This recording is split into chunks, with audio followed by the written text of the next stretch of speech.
10 or 15 years? Let me know. Because none of us know. So that's another reason to be physically adept at playing this thing. Because we don't know what music is going to bring for us. And we want to be part of the future of trumpet being a part of that. So that's all. So I went to New York and I arranged for some lessons. And these basic concepts, I only, didn't take many lessons, so how could it be that important? Well, the most important thing is to get some simple concepts that you can apply to your everyday practice and your continued progressive movement towards a greater goal. Okay? And if you look at the PDF, if you have it out, those of you who are online, look it up on the website for the, as Mr. Al said, and you can follow along if you like. The very first thing that Carmine Caruso said, okay, he dressed like in cutoffs and a t-shirt, and it was like, I must have been 85 degrees in this little place on I think it was 46th Street. And upstairs and you're sweating to death right away to start. I'm dressed like in a tie, I was ready to take my lesson. And he's like real relaxed. Next time I won't dress like this. And he said, I started to play. He said to play something, and he says, how do you know you're playing in time? He says, tap your foot. Now, you can think about things all your teachers said. I tap my foot inside my shoe. It doesn't make any noise. So don't be afraid to tap your foot. Not only that, sometimes you tap your foot better than the conductor conducts with you. And you got to remember that as a trumpet player, everyone can hear you. If you're playing second violin and you stop, there's like 10 other ones. Go. Yeah, how many times I watch the violins all the time because you have time, and you watch the violins and you look at all the bows, all of a sudden you see one bow is stopped, Yeah, there's nothing wrong with that. Their parts are extremely challenging all the time. That's why there's so many of them, and they make more sound with more players, and the balance is better. But I think it's really important for us to project an image of rhythmic strength. But also, the most important thing about tapping your foot, this is rule number 1. There's 4 rules in Caruso's basic system. The other book that's not, I think I mentioned it in here, is called Flexus. And that's the one that Laurie Frink collaborated with, and it's excellent. It's once again, it's a further along version of this. And that's what hopefully I will find other applications as we talk today.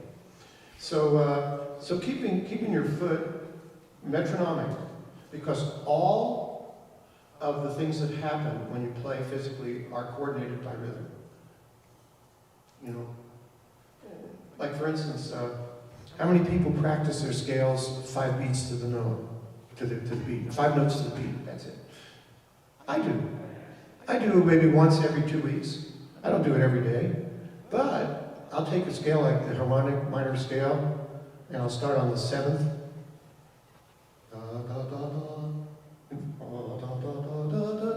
It sounds like it's from Mars. But you try to play that 5 notes to the beat the first time, it's a very humbling experience. Yeah, 5 notes to the beat is a or it actually goes up to the 9th because then it comes out even. Yeah, so try things like that because you'll see that our rhythmic organization is really not quite as good as we thought. That's why people, when they have to play the soldier's tale, everybody has trouble going. It's easy to singletone too if your timing is correct.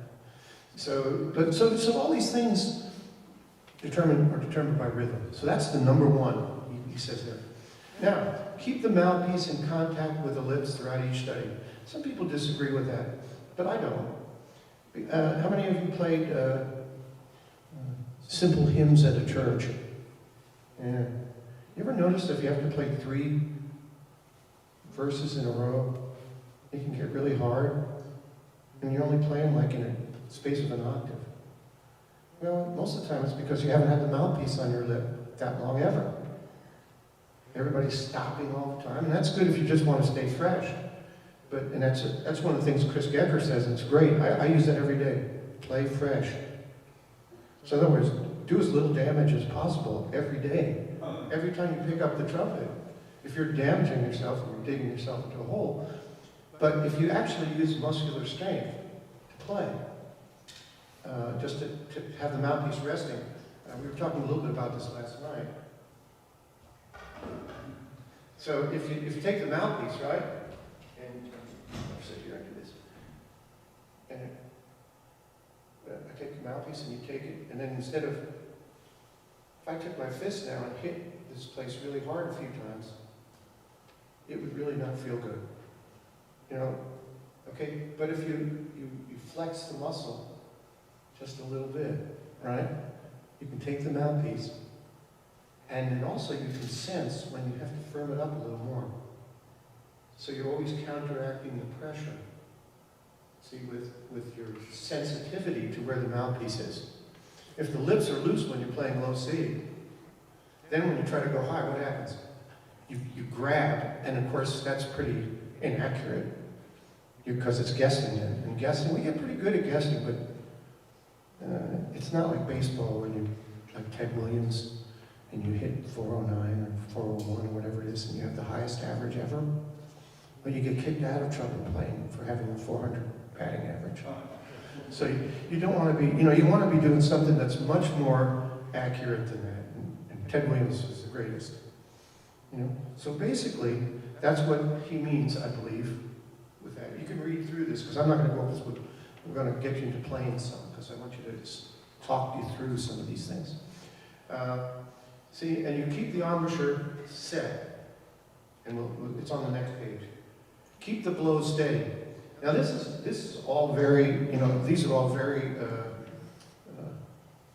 conceptual things, you know what I mean? But what is a steady blow? Keep the blow steady. That's pretty loose. This is steady. That ain't going to make trumpet work for you, okay? That's not going to make trumpet work for you. So we have to come up with something. I'll do it for you now, because I think it relates to, so you can experience something a little different than when you normally warm up. I haven't warmed up. I want to do it for you so that you can see, starting out like from scratch every day, so to speak, but with the knowledge that I still can walk, right? Yeah, so I'm not worried. I'm very objective about it.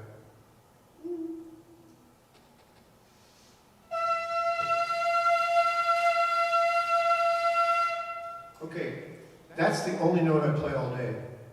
Ooh. This guy, now I know he's from Mars. I was thinking that, but I'm pretty sure now. Well, once again, keep the blow steady. What does that mean?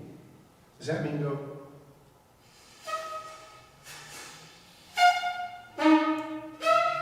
That's what most people play like. I would say over 50% of the trumpet players play that way. And some of them have fantastic endurance, but they never realize it. Because they're busy, Mr. Al he's a really busy trumpet player. He's always working a lot of gigs, He's got $1,000 in his pocket. Always. And Vince, like I live in Russell Springs, Kentucky. There's 1,100 people that live there. I might get a gig every 2 months, locally. But endurance is related to this. So if I only got $100 in my pocket, right, and Mr. Al's got 1,000, but if it costs Mr. Al $50 a note, he's got 20 notes. If it costs me 10 cents a note, I don't want to do the math, but I got a lot more notes. Okay, you see what I mean? So basically, endurance is not strength, because we know there's a lot of trumpet players that can pick up a trumpet and play high notes, low notes, but they can't play more than 2 lines, and they can't do that anymore because the cost is too great. So endurance is not strength. It's what it costs to move from note to note. This is where they keep your blow steady. Because the trumpet only understands one thing. The same information coming to this point. Then it gets altered by your tongue and jaw. When you play lower, you don't let off on the support. Most people do. Okay? I did. Just got tired. That's all I do is get tired faster. It cost me. My note cost went up tremendously because if I had to skip to a higher note, I was done. I was chancing. My average was below 50%. Play an octave. I used to have a celebration when I played a clean octave. You know, it was a celebration because I'd always get a little bit of fuzz, a little this and that, you know. And so, and what happens when you play this steady blow and you make that octave slam? It feels like nothing's happened. It feels easy, doesn't it? Because it's related to number 3. Keep the blow steady. See, listen, the more compact it is, the easier it is for the lips to ride that airstream. See what he says is right in here. So, I think like I say, he's been very instrumental in me getting a lot better over the 60 years that I've been playing the trumpet. You know, I'm a slow learner. I probably should have been a lot better. But see, when the beat stops, you fall off. So in other words, that's another thing about the beat. It also goes, the breath goes through the beat. It isn't something that works by the bars or by the phrase. You're always, and I add another thing to this. Al Vizzuti always said, and we've been friends, we played in college together. You know, it was very depressing to hear him play, you know, and go, you can't do that on a trumpet. I go, oh, he just did that. So it must be able to be done. So I would figure out how to do some of those things, not all of them, but some of them. And therefore, you know, I think that this playing, this thing of the steady blow, and I added one thing that he said, everything you do is one complete blow with the trumpet. And after he said that in a master class, I ran up and said, Adam, that's the greatest thing I've ever heard anybody say. And he goes, what? What? You can ask, he's very intuitive. You know, he's the most clear-thinking person I've ever met. That's where his success comes from. That's his real genius. He strips away all the stuff that's not necessary and gets right to what he needs to do. Why didn't I think of that? You know? So, but I added another phrase to that for the people like me that don't know what that means. So everything is one complete blow of the trumpet, as per Al Vizzuti. Vince DiMartino says, with support being inversely proportionate to how much air you have left. So in other words, the fuel of the trumpet has to be consistent to this point up here. So everything's coming up in a similar perspective, okay? Once again, keep the blow steady. We're still talking about Carmine Charisma. Vince DiMartino doesn't know anything. He just thinks about what people have said and tries to give it simpler meaning for me to get. You know? So that means that everybody take your tuning slide out, and we'll do this together. We can do this without sounding too bad. The note what note did I play? G. Yeah. So you notice I sang it first. Did you hear me go? That was to see if I was close today. So all of this is done by ear too. That's very, very important. Is never to leave the ear out. That's something that I added to the first 4 ideas for me. Never leave your ear out of it, because the ear is really what makes the trumpet work.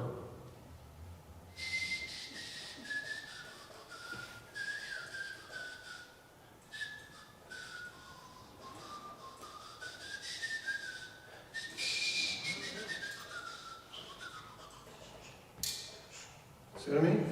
So basically, all the fingerings there are no fingerings in a trumpet.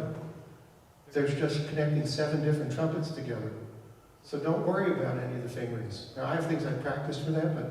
So anyway, so let's do this. We're going to play G. I'm going to do it first, since I'm old and I can't hold as long as you guys anymore.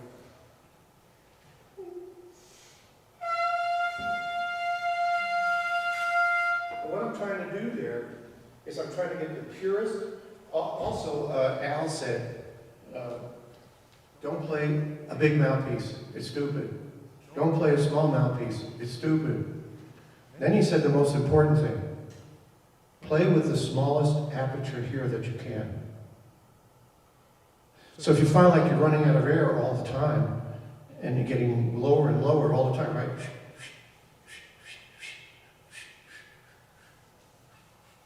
Before you know it, you can't even take a breath anymore. So basically, stops that because you get close to where you have control. You're at the control point. And when you feel like you can't control anymore, that's when you breathe. So you figure out the phrasing and all the style within the music. It's never mechanical then. It has to be figured out musically.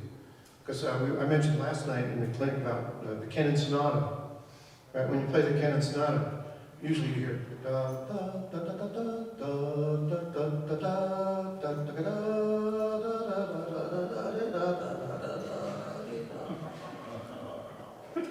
yeah, you know, and I'm going, why would you do that?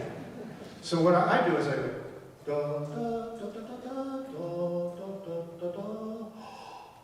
da da da da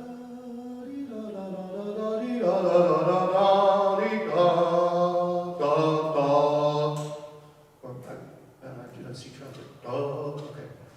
Yeah, I never played this on a B flat. I don't know why I was using the B flat. But see, that also helps your transposition, doesn't it? Because you're never using. Let's face it. If tuba players can play 4 different tubas and pick them up and play the same music, looking at it, we should be able to do that, right? You get what I'm saying? So if you're playing the trumpet.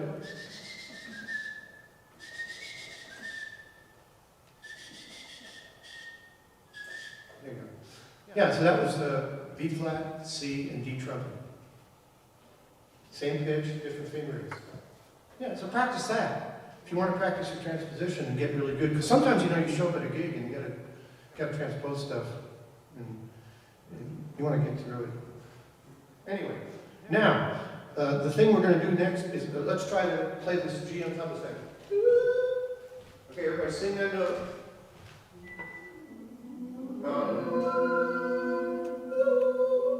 Yeah, we're all boy sopranos. Okay, yeah, you have to sing it at the pitch because that also gives you an idea of the channeling of the air. So, ooh, well, you're going to be playing into your mouth, and nothing's going to go towards this little hole here. It's going to be a little trickle. Everything else is going to be resonating. Now, some people advocate the oral cavity. But I say, never play into the oral cavity. Play through it. How do you do that? Well, did you ever see Indiana Jones movie? And he gets, and it's one where he's trying to get the what do you call it, the Holy Grail? Yeah. Okay. So he gets to this place, right? And there's this giant chasm. And he's looking at the other side, and it's got the little signal over there for the, whatever, I can't remember what it was. But it's over there, and it's like this big chasm. He's going, man, I can't jump that far. Right? And he's looking around, he can't figure it out. He takes some sand, right? Throws it in. And all of a sudden he realizes that it's like a mirage almost. There's actually a bridge there. That's what we need when we play. The oral cavity is a big chasm. We talk about, we never use the word air cave, do we, when we teach trumpet? Blow into the air cave, and you will sound wonderful. Yeah, if you're playing G in the staff, you will. You know, a lot of people get a beautiful sound in middle range, and then they can't play above the staff. And there's nothing wrong with that if that's your only necessity, you know. But so basically, meaning take your tongue. Your tongue is not only used, your tongue has 4 parts. It has the tip, which we understand as tonguing, right? So your tongue has 4 parts. The tip. Then there's a place back here. What's that part do?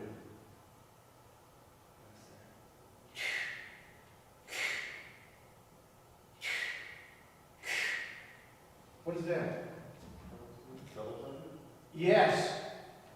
Where was Artman from? He wasn't from Germany, right? To. Hear the air hit the microphone?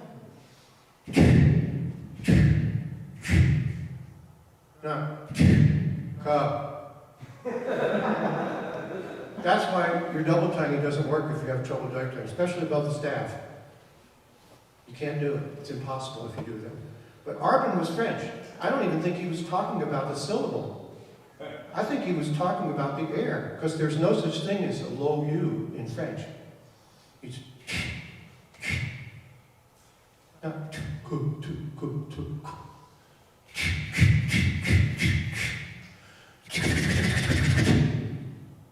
see, so the next part of the tongue is right in front of the tip, right in the back of the tip. And it's where the, sort of where the roof of the mouth hits the, palate there. I'm not good with what they are. I know where they go. Okay, then the middle of the tongue, what's that used for? The whole tongue is used for something too, but the middle of the tongue is used to change the size and the arch on that bridge, so that the air will get faster and slower. It doesn't get faster and slower from here, because this is too busy doing what? Supporting more, because you have less air. So you have to make the smaller volume of air feel like the larger volume of air in order for the physical things to work acoustically on the trumpet. Otherwise, you've changed rule 1. So all your yeses are wrong. Your air is different. So it's going to have a different result. So we'll talk about that a little bit. So basically, the middle of the tongue moves a lot. And what about the back of the tongue? People usually don't talk about the back of the tongue too much. And they shouldn't, because the back of the tongue is like a post on a gate. It should stay the same. If you look at, I've looked at videos, of different studies in, oral cavity and stuff. And if you notice, if you watch them, you can see them online. There's one by Faye Hansen. Actually, she got very ill because of the radiation. She had, back in those days, they just did radiation like a dentist and did back then. And so she had radiation poisoning, but her videos, she was a great pedagogue. Most people don't even know her. But Faye Hansen was a real groundbreaking person. And so, if you look, even the people who didn't, you can hear the playing. She was one of the subjects, and she sounded really good. And then there were other subjects, not to be named, that you could see that they did some things with the back of their tongue, and it affected their sound terribly. In other words, the cost factor was great. So we want to eliminate that, okay? So the back of the tongue is like the post on a gate, only it's sideways. So you can mash down the tongue, or you can raise it up, but you can't change the place of the gate. See, the gate is still there, because that's the entrance into not into, but through the oral cavity. The tongue has another purpose. It's to guide the air like you're whistling. You don't play like you're whistling, but the shape is like that.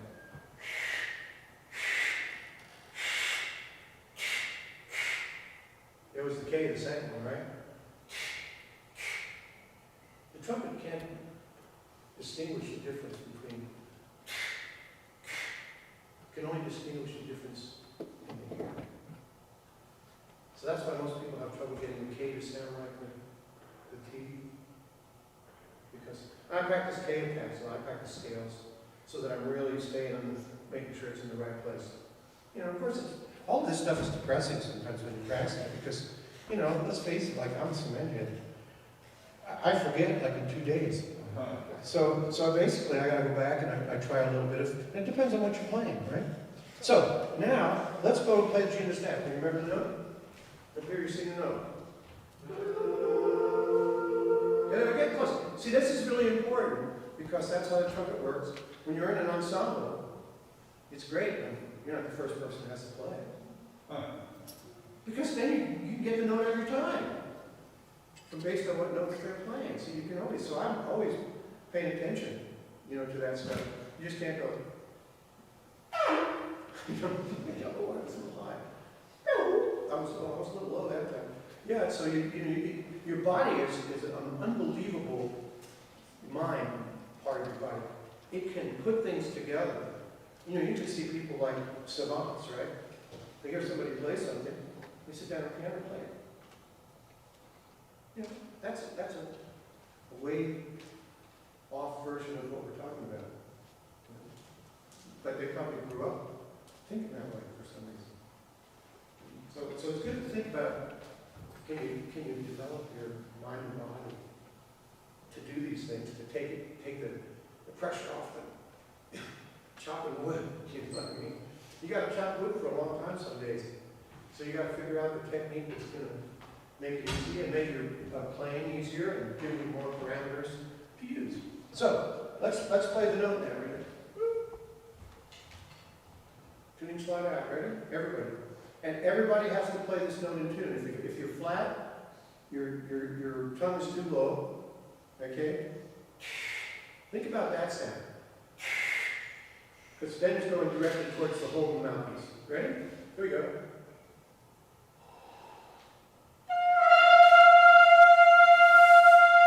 Keep going. Remember, you're always supporting more because you have less air. So it's almost like a big crescendo with the same. Great. Wow, you guys are great. Oh, my God. This is my last master class. That's perfect. Okay, good. Okay. That is operation 1 in your warm-up. Whether you use Caruso method, Bill Adam, you use Stan, or any other guitar warm-ups, Chickowitz flow studies. I look at all those things and they all sound like that to me. See what I mean? That's when if you look, I have a little book. I'll send it to Mr. Allen. You can get it. It's about 100 pages of stuff. Okay, that I wrote out when I couldn't sleep at night sometimes. I still get up really early, 4 or 5 o'clock. But so I didn't want to wake anybody up, so I started to say, well, let me write some of these ideas down because I can't hardly remember them anyway. So I started writing down all this stuff, and it's really, I think the stuff in there is really helpful because it's so simple and it's all related to one basic, almost Caruso-like concept. But it's not something that's like rigid and draconic, it's just not. And people may get into that, but it isn't. It's really simple. How many people have played a brass quintet where there's no rests very much? You have a bar or two. Now I go for another page. Okay, then you get through the brass quintet and you're completely shot. I love brass quintet. You know why? It keeps me honest. Brass quintet is the greatest thing ever invented to keep you honest. And marches. Where you're the only one on the part. You can't stop. Oh, it's depressing.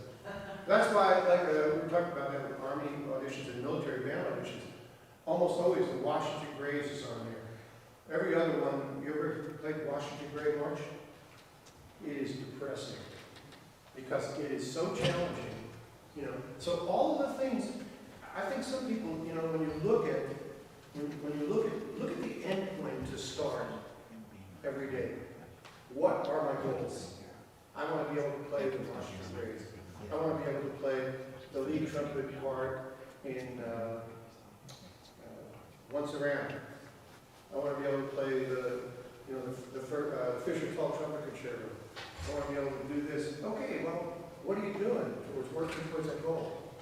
You're just hoping that everything's going to happen? Well, I had a lot of hoping until one day, I was about junior Eastman, You're not going anywhere. You sound just as bad as you did when you got here, except you know more tunes. You know what I mean? So I said, well, what, you want to just be a one? So I immediately started to get better. It's amazing. Let's do that again. Do you understand? Okay. Big breath. Hold inward. Ready?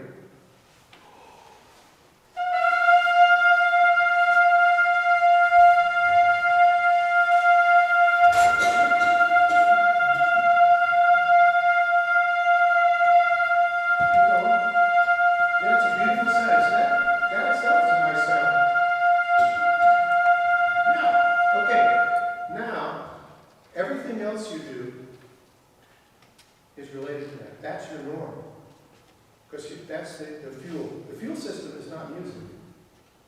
The fuel system is mechanical. So get into the fuel system thing, right, John? Yeah. Whatever. 3 sharp. Flat. Okay. He always knows what to do. So basically, well then how do you play a lower note? Let's do that right away. The next note, the note that I use, I only do this, like I say, 2 or 3 times a week if I feel like I'm getting off from the way I'm supposed to blow. The next note I use is actually F in the staff, because it's the easiest note to connect to G on top of the staff. You can play lower than that, but then you got to go through this whole, like kind of a glizzy thing. So I go. See, but if you go lower than that, then you got to, wow. You got to tax yourself to get through that, and we don't want to tax ourselves any more than necessary. So let's try that. And this time, close your eyes, and I'm going to snap my fingers. I want you to, when I snap my fingers, or clap, I'll clap. You can hear that better. So play the F on top, F concert. Then I'm going to clap and play F on the staff, E flat concert. And then I clap again, and you have to play F on top of the staff. But you have to close your eyes because you can't. Now that means you have to keep the blow steady like it was on the G. So when you're playing that F, you can't lose the G. If you watch really the most efficient players, it looks like they're never changing what they do. Okay? Watch John Favre's play. When you watch him play, he's got a bead on him that doesn't quit. You know what I mean? Even if he's playing alone, he's got the bead on him. You learn a lot by watching these guys. So, okay, let's try it. Ready? I'm going to clap, and then it's F in the staff, and then I'll clap again and you play G. Okay, here we go. Ready to start? Ready? Close your eyes. Close your eyes.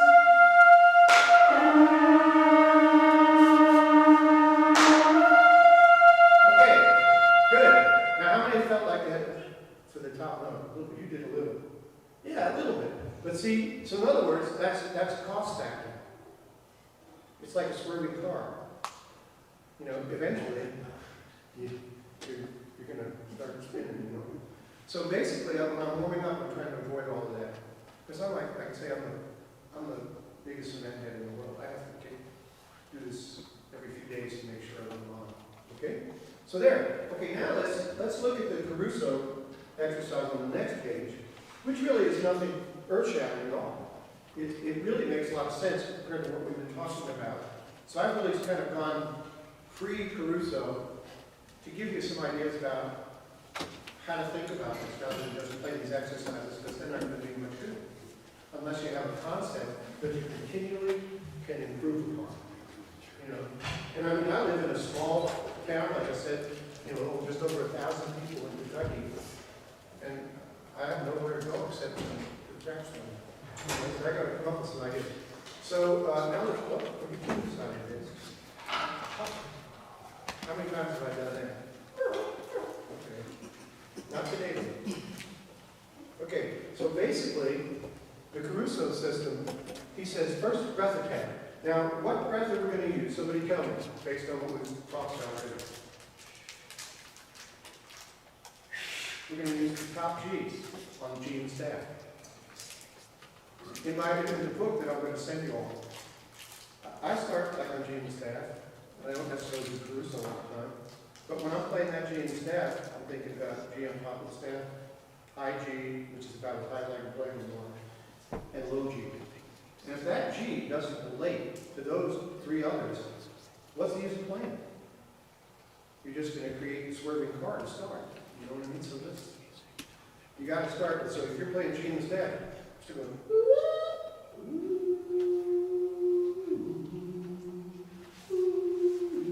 you start playing going. Otherwise, let's try it now. Ready? We're going to do the Caruso exercise. I'm going to do the first one by myself. So it's going to be. And once we finish that, I'm going to show you another way to practice these that I do. Okay, that helps me because it forces me to play correctly. Because I can be like the laziest guy I've ever been.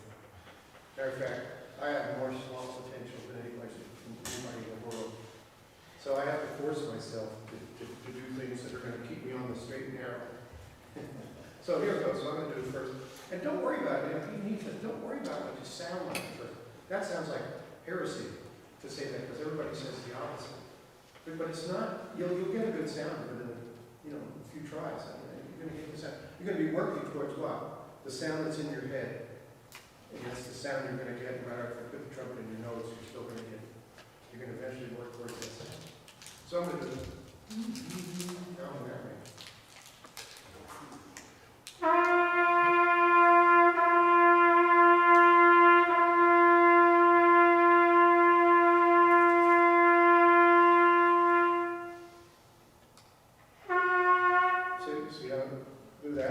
And making sure you always have the same kind of feeling of compression. Otherwise, your response is going to be different for every note.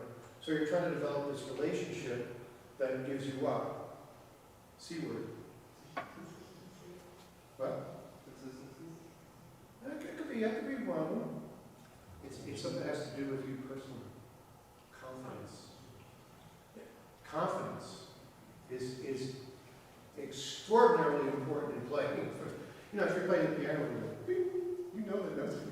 You play a trumpet, the strings are loose when you start, right? The keys are not regulated. Because you got to remember, the piano is much more self-contained than a trumpet is. You have to develop that. That's what the warm-up's for. It's not to be able to play. You can pick up a trumpet and play. I mean, let's face it. You're doing it for long enough. You play 3 notes and you're sort of ready to go. But this is something that improves you and makes it better and better. Okay? So let's try that. And remember, you're going to keep your orchestra steady. One of the things that's good about Caruso type playing is that you keep the muscle engaged. Like, see, if I do this, right? How much muscle am I using right now? None. I'm bouncing too much spaghetti on 2 sticks. Right? I made meatballs just before I left because otherwise my wife would starve. She does all the work, I do the cooking. So basically, yeah, I'm not doing any muscle toning right now. I'm just getting, see? So, but if I was to warm up like this, see, that's good.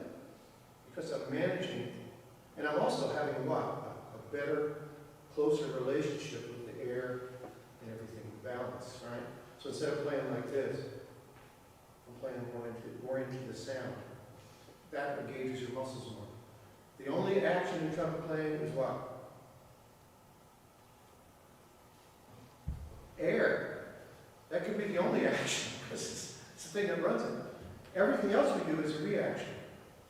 So we want to make sure that that's right first. That's why I practice those lead pipe exercises, so that I can see how to really move the air in a consistent way that can make sense with a mechanical device.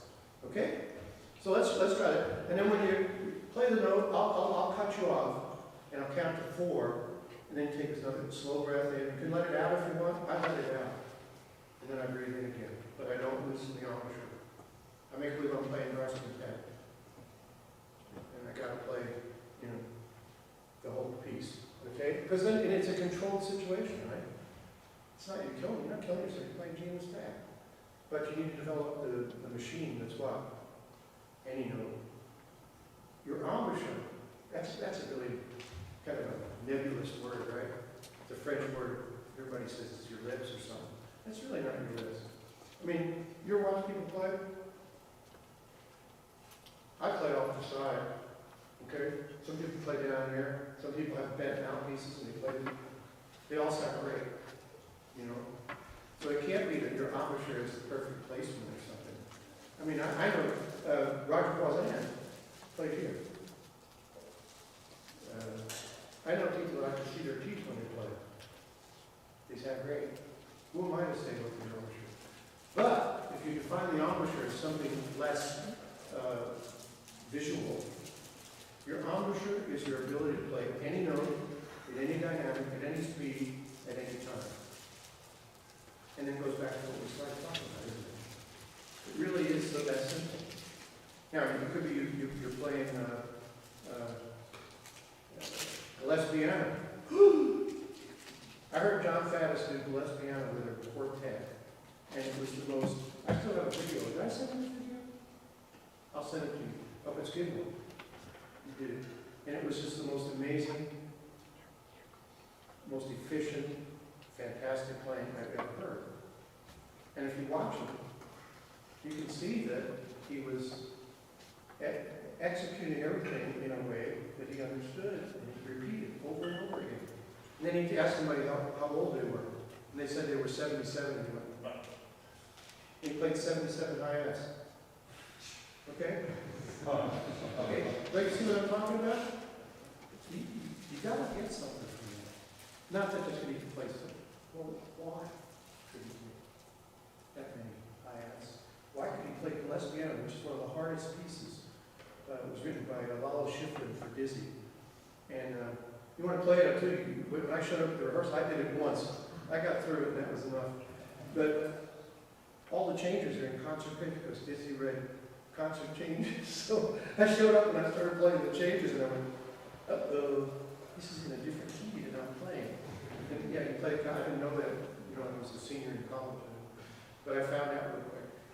But see, so basically, when you run across people that have extraordinary talents of any kind, whether it's in the beauty of their tone, their ability to play technically, their ability to play different type of music than you're used to hearing, or any of those things, you got to tune in. Because all of these things, you have to remember, I've never studied with anybody, really, that talked about trumpet playing. They talk about music, but not trumpet. And it's helped me a lot, you know. And stop reading the books too much and be more of an observer, because your ability to morph things into something that you understand is better than trying to translate some of these words into something you understand. Okay, so I'm not putting anything against books or anything. I don't. I have every book known to man. As a matter of fact, Mr. Allen tell you, I think I have 15,000 entries in my music library. And I've given away a lot. I have most of the CDs and records on digital now. There was 2,000 of those. So those are really essential things because they perk your imagination, your oral awareness of music and sound. You know, if you're trying to sound like something, if you don't know what it's supposed to sound like, it's pretty hard to do that. Okay? So now let's do the Caruso. G and staff, can you sing it? Okay, you get lucky. This is when you're going to get, you won't get the G on top of the staff first, but you'll get the G even if it bends around. Ready? So we're going to do your breath attack. Continue blowing. Don't, when you do breath attack, if you want your attack to what? To react to the air, you have to keep the air moving. You can't go da, ha, ta. No. Okay? Here we go. Ready?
then they go a second, and they go, you know, they go a third, fourth, fifth, seventh, maybe seventh, maybe.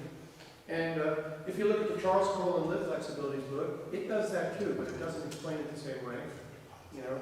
And if you talk about the flow studies, he's thinking about it as well. Right? I call it a tone line. Thinking about everything as a tone line. We talked about that in the master class last night. A tone line is something that you can hear, right? So if you're listening to the tone, there's a pretty good chance you're going to discern the difference if you're tightening up too much for a note, using your lips to get the sound to be better, to get the next note, rather than the combination of the lips and air. See? When you put, so let's say you have 10 pounds of pressure here, right? 10 pounds of pressure here. What's the resultant force here? 0. If you have 1,000,000 pounds on this side and 1,000,000 pounds on this side, what's the resultant force? That's your goal. Your goal is to match these up so that the reed never gets tighter. When you talk to really fantastic players, you know, you say, "What, your lips? My lips aren't doing anything." And you think you're putting you on, but they're not. Doc Evans was, "It always needs to be loose in there." And I'm going, "What world?" When I was younger, I was going, "What world does this guy live in?" You know, that ain't my world. You know, because that's the perception. Remember about the octave? When you play an octave right, it feels like nothing's changed. So don't believe anything I tell you. Believe your experiences, because they're the goal. You never learn anything from what you don't know. You learn things from what you know and what other people you've observed them doing, and you're trying to add that into your knowledge. And there's a lot of great knowledge out there. Well, what's the name? I'm getting so old I can't remember his name. Who's the guy that did, you know, Rex Stewart. Rex Stewart. We were talking about fingerings and stuff. And fingerings doesn't matter. You watch his fingers, man. Great, but he gets this sound that's very unique and special. That's what we all want. We all want our own voice. So all these things say, yeah, tone line, your tone line, you know, your technique, your style. But that all has to be done within the parameters of what you can do on this, right? So working those two things every day. Okay, now I'm going to show you a couple of things that I've added to this that are my own. You can read all this later. You know, I'll make sure we don't overturn. Bending flexibilities. Now bending, the reason I do bends is because I don't trust myself to do everything right every day. So if I'm going to play arpeggios and I want to make sure that I'm not working too hard, let's do something. Some people want to go a little higher.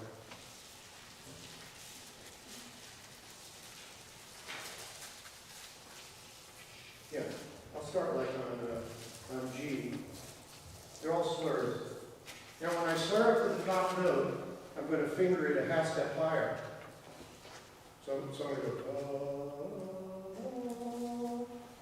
Now what does that do to your embouchure? Yeah, it kind of makes it, gets a little bit of firmness there, because you're going to have to blow it down, aren't you?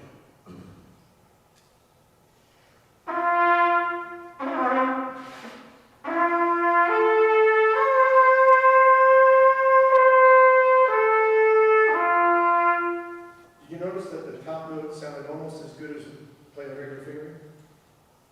So what does that do for you? It gets your lips really and your air working together. Then when you put the right fingering down, you get release. And you feel what we probably should have been feeling. And when I started doing these, I was really, when I turned about 70, I started to notice a tremendous difference. At 60, I noticed a difference. At 70, I noticed a real difference.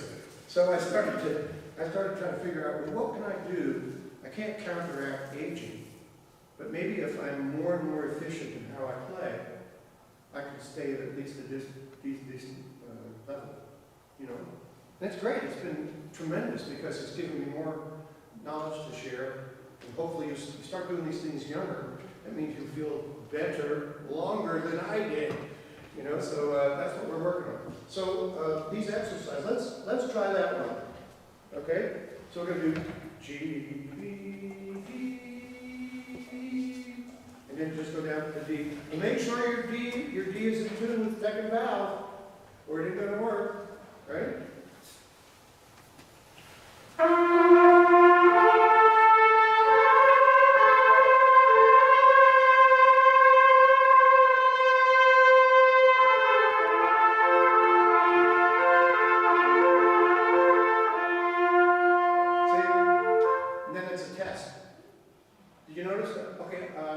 If you drop the note, what causes that?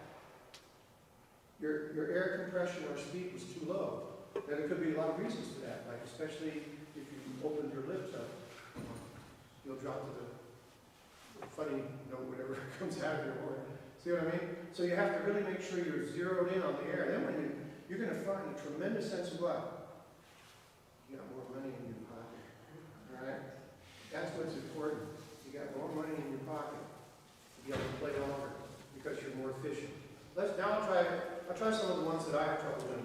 You can see what so these are not meant. I mean, I try to do them as great as I can. But every day I miss one or two of them, and I make an adjustment. I do it 3 or 4 times then. But whenever you make a mistake like that, and you get error, okay, so then you put the horn down. You say, okay, what am I going to change that's going to make me more successful? Then if you do it 3 times to make sure you really zero it. Because you gotta I have to do that. You maybe can do it once I can. Okay, so let me try. I'm going to try, and I do them in different inversions. So first of all, I'm learning my ear training. I'm always trying to be as efficient as possible in how much I practice and what I practice. So my ear training is going to be G, C, E. See what I mean? Then it might be C, G, B, G, C. So I try all those different inversions because I'm going to hit those, and I want to make sure I'm making the right adjustments for those kind of simple intervals. You know, and of course you can get more complex than that. I'm not that far yet. I'll do the. Now the thing that's hard, you know, if you usually pull out on F, right? I hope you do. Pull out when you're bending the note, otherwise you're going to make it even harder to play it. F and then go to E and sound like it is in quarter tone flat. See, because E is going to be flat anyway because it's a flat note. I'll do it, see what it sounds like.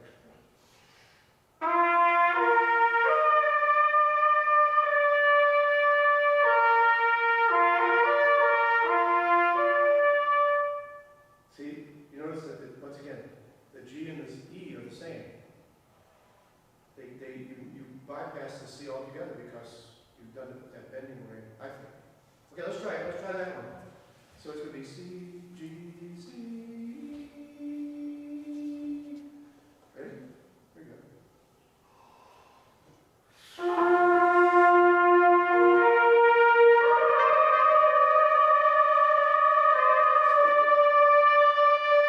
Okay. Did you hear how much more engagement there was on the E? Because you release the air, you weren't busy lifting up the E and making it sound dull. Yeah, so all these things help your tone line. And they also get to our, one thing, I think a lot of people still aren't playing G on top of the stack. Yeah. That's important because that's what? That is the norm. That is the thing that has to stay consistent. The way you breathe, the way you deliver the air. Otherwise, everything else is moot point. Right? For instance, I'll give you this scenario. Okay. In Italy, the water is an important thing in growing because it's dry in a lot of places. So, Mr. Al, he's been the keeper of the water for a long time, and he's up in a little reservoir up there, and it's fed by a mountain stream. But water is very valuable. So we want to make sure it stays intact. So Mr. Al's up there, he's been doing this for 20 years. So when he's doing his job, John's down in the fields there, he's... Hey. Don't be funny. Okay, Bill didn't talk me about it. I know a lot of stories. Okay. And he's the most successful grower of of grapes in Italy. All right? So he calls up, hey, Mr. Al, send down 500 gallons of water. So Mr. Al, he's been doing this forever, right? He sits there, he's got a book, you know, turns the wheel, the water's coming down, shuts the wheel off, never, doesn't even count nothing, he's got it. Okay, John, thanks, Al, thanks a lot.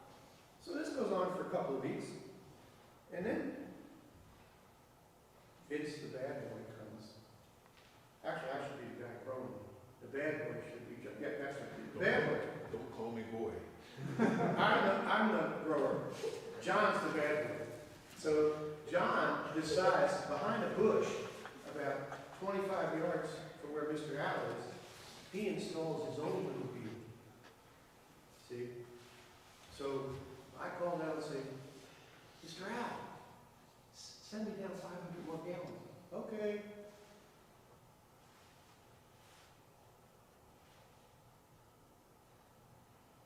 Wheel shuts down. And all of a sudden, John turns the wheel the other way. So now the flow is changed. I call up to Al, I say, Al, what's the deal? That's like only 200 gallons. Mr. Al's going, wait, I turned the wheel right. That's what trumpet playing can be. See, if you have somebody who's delivering different amounts of air, different quality of air, different compression of air to the same thing, and you expect the same result, what's that? Insanity. You have to be crazy to think that's going to work. You know, I did that for years. I was an awful good guesser. I still make lots of mistakes, but I was a pretty good guesser. When I stopped guessing and started using the same information pre-trumpet, I started to sound a lot better. So that's where this is too. This is making sure you never start without the proper breathing and the proper delivery. Otherwise, every method that you can study is moot. None of the methods are any good because we're not good. We ignore the basic fundamental. That's why the Caruso, or any method really, that has a real organized thought about how to get from point A to point B, is good. But understanding the vernacular language of each pedagogue is really hard. And for me, that's what, in the very first page of my book, I say, this methodology that I'm teaching is not dispelling anything that anybody has told you. It's meant to help you understand what they're saying. So whoever you're studying with, whatever methodology you think is great, I'm sure it is, because I've done master classes with Bill Adam side by side, and I thought when I first heard, you know, I couldn't understand what he was all about. And we talked about the same things for the whole master class. And it was great. I was the subject of the master class. It was great. It was such an enlightening day. I felt like, wow, maybe the things you're working on are okay. You know, I was pretty young at the time.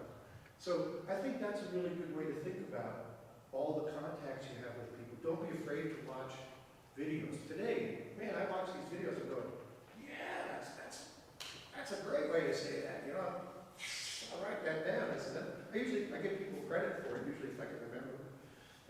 So think about that. And let's see here. Let's do a couple more of these, because these are, I'll do one for you now. Now you can use alternate fingerings, because sometimes, you know, like mechanically a trumpet it's a pretty crude instrument, really. And, you know, some of the fingerings come out easier. What valve is closest to the mouthpiece? The third valve, correct. So there's where you're going to get the most compression on the note. So at this point here, you're going to have the greatest control of the air, because it rarefies as it gets down further. That's why nothing comes out your bell except a little bit of smoke. You see people playing a high G or something, a little bit of smoke coming in, you know. Yeah. So basically, you want to work with that a little bit. Now sometimes, for me, like when I do this bending, when I play G on top of the staff bending, I use the first valve because it works better on this instrument. If you ask me why, I can't tell you. You know? So I'm going to play this arpeggio now.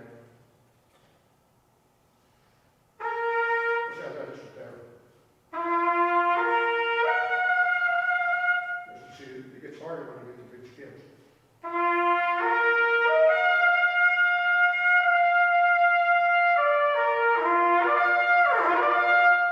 See how much flexibility I have there?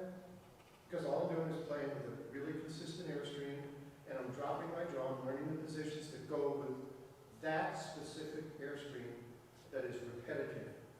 Everything you do is one complete blow of the trumpet with support being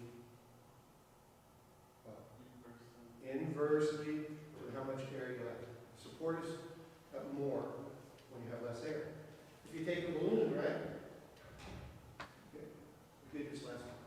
Take your balloon there. I see it hanging out of your pocket. Yeah? Nobody has any imagination. What's the deal? You guys are musicians, right? Have some imagination. Yeah, see, I got my balloon. See, got it. Take your balloon out. Okay. Get ready to blow it up. Hold the end. Okay. Now, there's ways to make this balloon keep the same pitch. One way is just to hold the end, and as the air gets less and less, you just squeeze the end. So it sounds like this.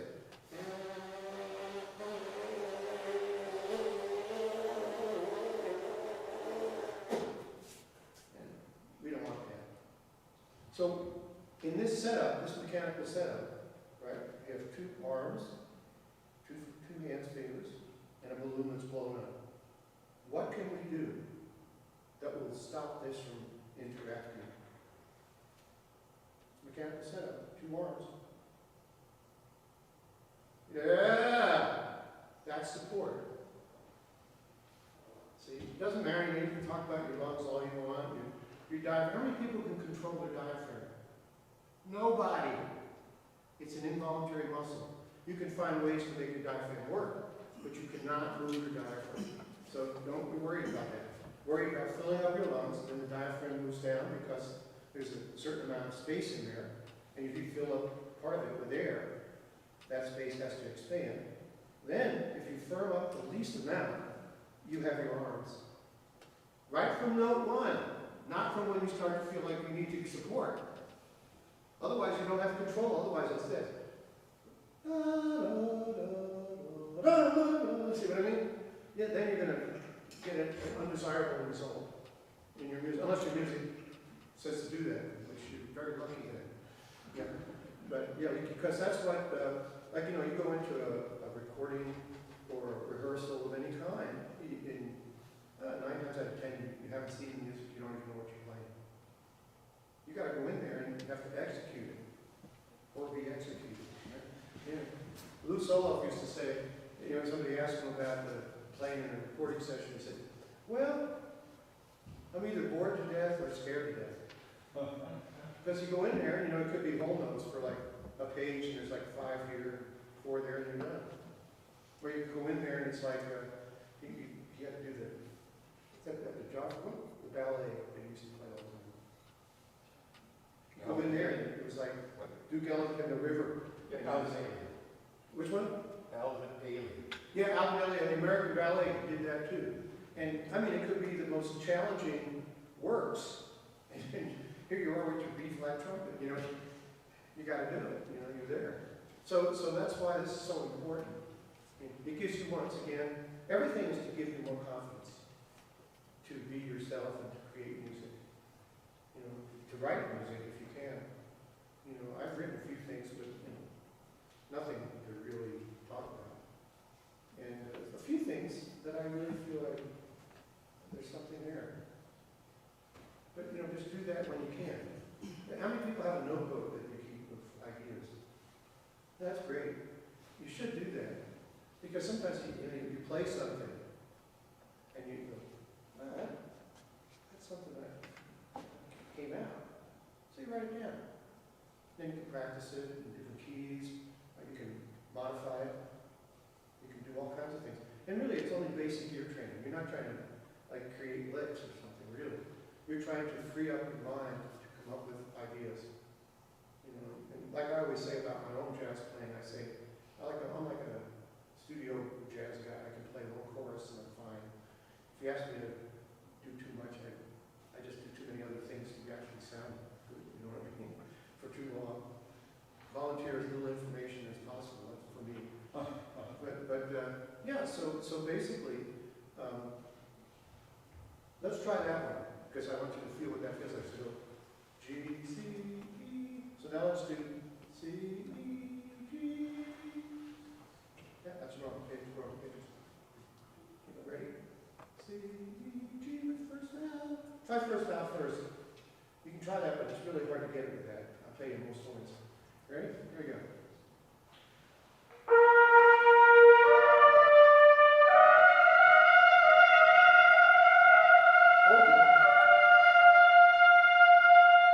Pretty good. You notice that G isn't really that sharp? Yeah, you know why? Because your E before it wasn't sharp, wasn't flat. Most of the time that notes are out of tune, it's because you're living, like if you play, what three notes usually come before a G on top of the staff? D is one usually, E flat would be, and then G is the third, right? Sometimes, if it says that's the key you're in.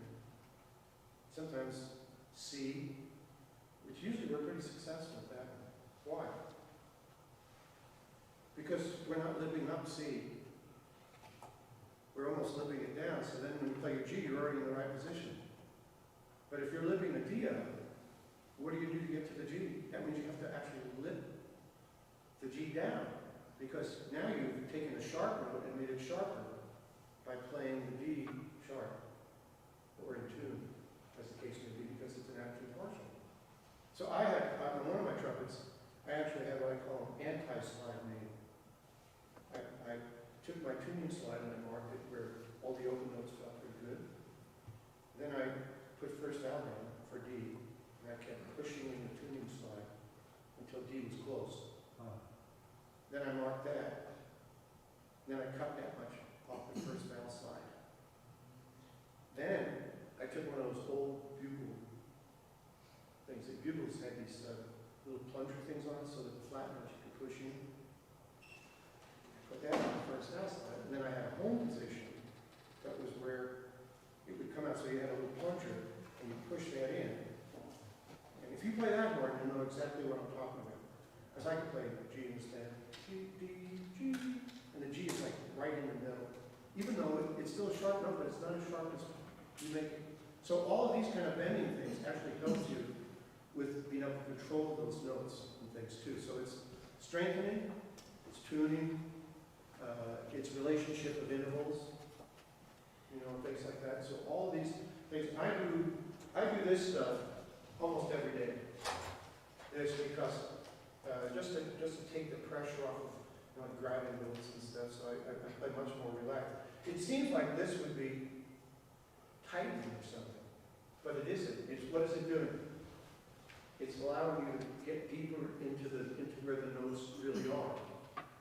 So therefore, you're playing more freely into the instrument and making more resonance with less effort. More effort to start all the time.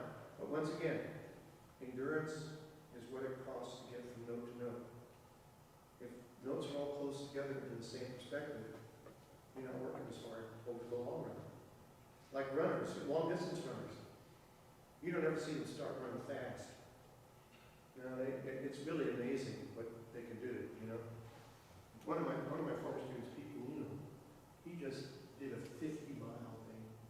What, I don't know what he's thinking.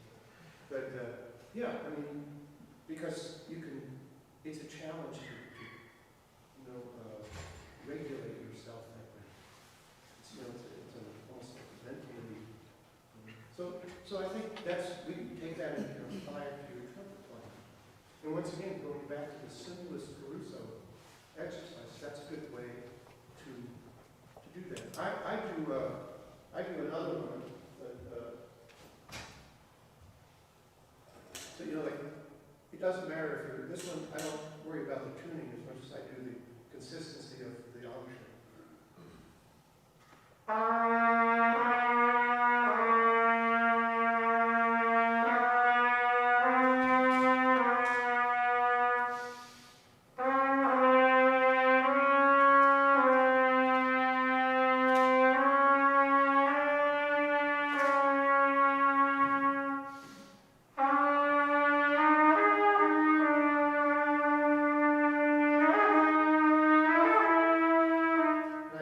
Vary that. See, because that, to me, that's my brass quintet exercise. Because I have to keep I play in that range, maybe half the time. And then I take it all the way up to about C or D, and all the way back down to low G. And I take it off. Scott Bell, that book that he wrote, that Flexibilities book. Yeah, it's a really nice book. And he mentions, he said, that's the exercise he still does to start the day. Is this one that we worked on when he was a master's, a doctoral student actually at CCM. And so, like I say, I glean stuff from everybody. That's a Caruso-like exercise that I've been doing, and it really helps. But it's not taxing.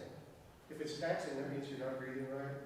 Your embouchure is loosening up and tightening up, and creating a swerve. Okay, now let's see if we can get a few questions. It's time for questions about all these crazy things that I've been talking about. Hopefully, remember, don't believe anything I said. Just give it consideration. Keep it in the back of your mind, and when something comes up, see if some of those things work for you. That's all you can do. Don't become guru-ish about it, or anything like that, because it's not meant to be that. It's meant to be an enhancement of what you know,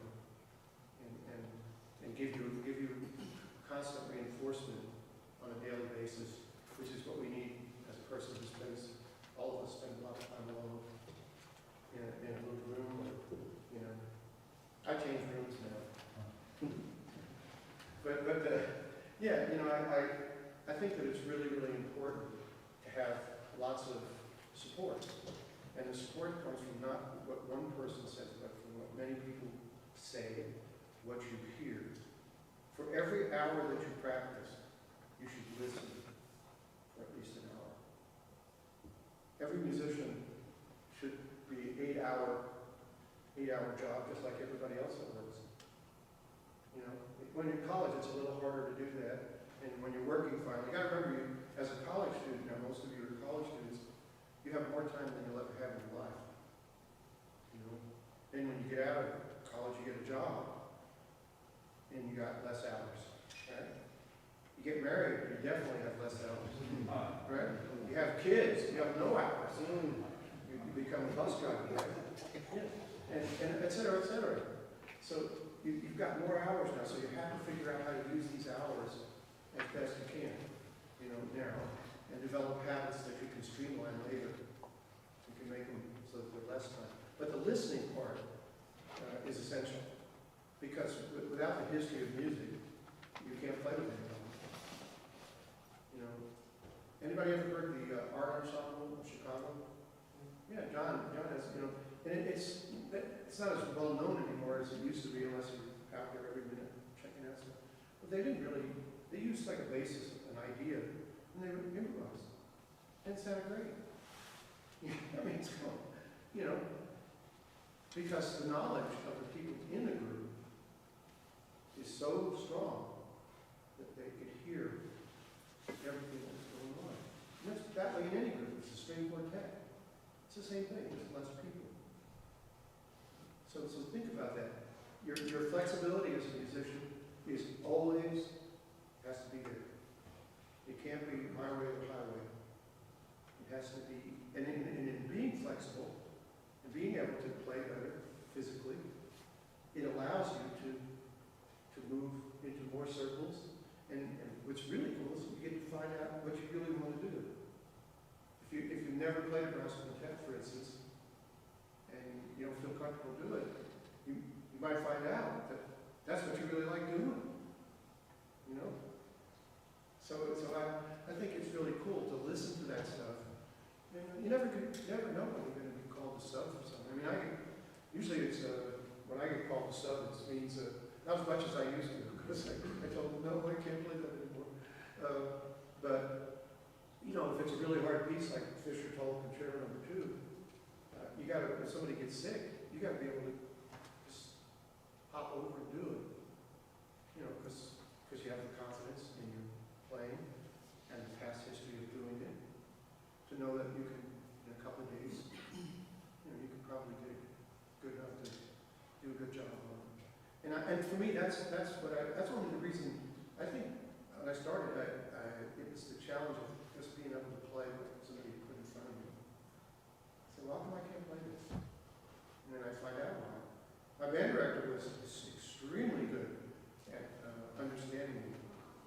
You know, we have, I've been practicing. Our practice room in my school was the 2 doors entering the band room. We had a very basic school, you know.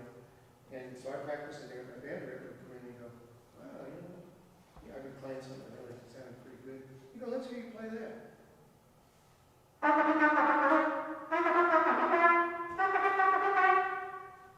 And he'd say, wow, that doesn't sound very good, does it? And then he'd leave. But he understood me. You know, I mean, he had my number, this guy.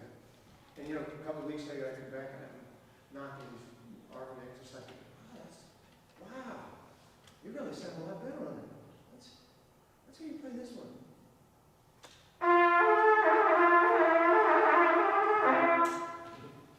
That's how I learned to play the army. You know, and really, I mean, he was a smart guy. You know, people sitting 2 seats down, he never asked them to do it. Glenn Drews and me. Glenn Drews is in my high school band, stand and it's good. But the third person down, they could barely play the, you know, B-flat concerts. So he understood why everybody was in band and treated us accordingly. He would march right next to me. And he'd march down the field. He'd look over and go, you're not getting tired already, are you? He was so serious. He was so concerned. And I go, he's not going to be able to do that next time. So I made my breathing better. You know, every week I tried to make sure that at the end of the week I could get through the show for the marching band better without killing myself. So he was a genius. You know, other kids were in band because they didn't want to get beat up and study on. I mean, really, it was a very nice school, but you know, had some issues there. You know what was in my school? Geraldo Rivera. What was his real name? Let me see. Jerry Rivera. That was his real name. That was his original. He was a real jerk. He was a bully. You know what I mean? So you don't want to go to the class that he was in. You know, I don't want to be in any study. I go out there and practice. But you know, so there's a lot of kids in music for different reasons. That's something that you need to know. Every one of you will be a teacher, whether you want to or not. Like when John Paxton got the Chicago Symphony, he called me and said, man, I got the job, it's amazing. And the next day he called me again and he says, man, all of a sudden people think I know a lot. Huh. They're calling me for lessons and stuff. And, you know, he was just amazed. People think it's, you know, you just have to adjust to all this. You know, we're on a great trip. You're all on a great trip. Don't be discouraged by things that are happening today. You know, I know all of us that have been professional musicians and teachers for a long time. We didn't stop doing stuff during flight set concerts. We did things online, which was really not that much fun. But the teaching part of it was kind of fun.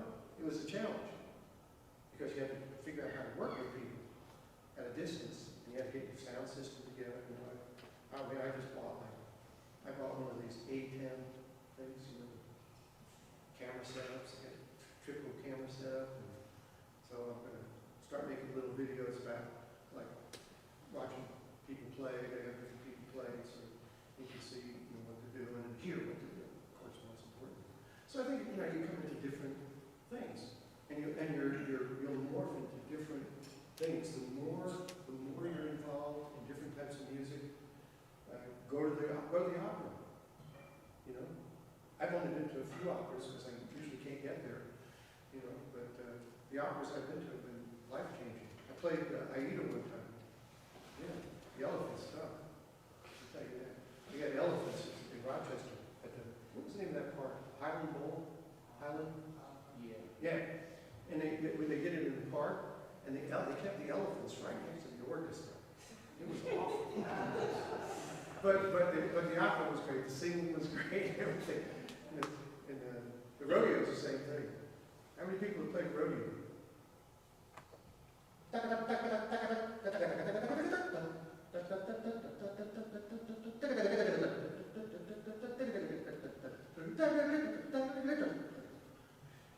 For the first 10 minutes, you cannot read anything because you're not used to seeing things in one.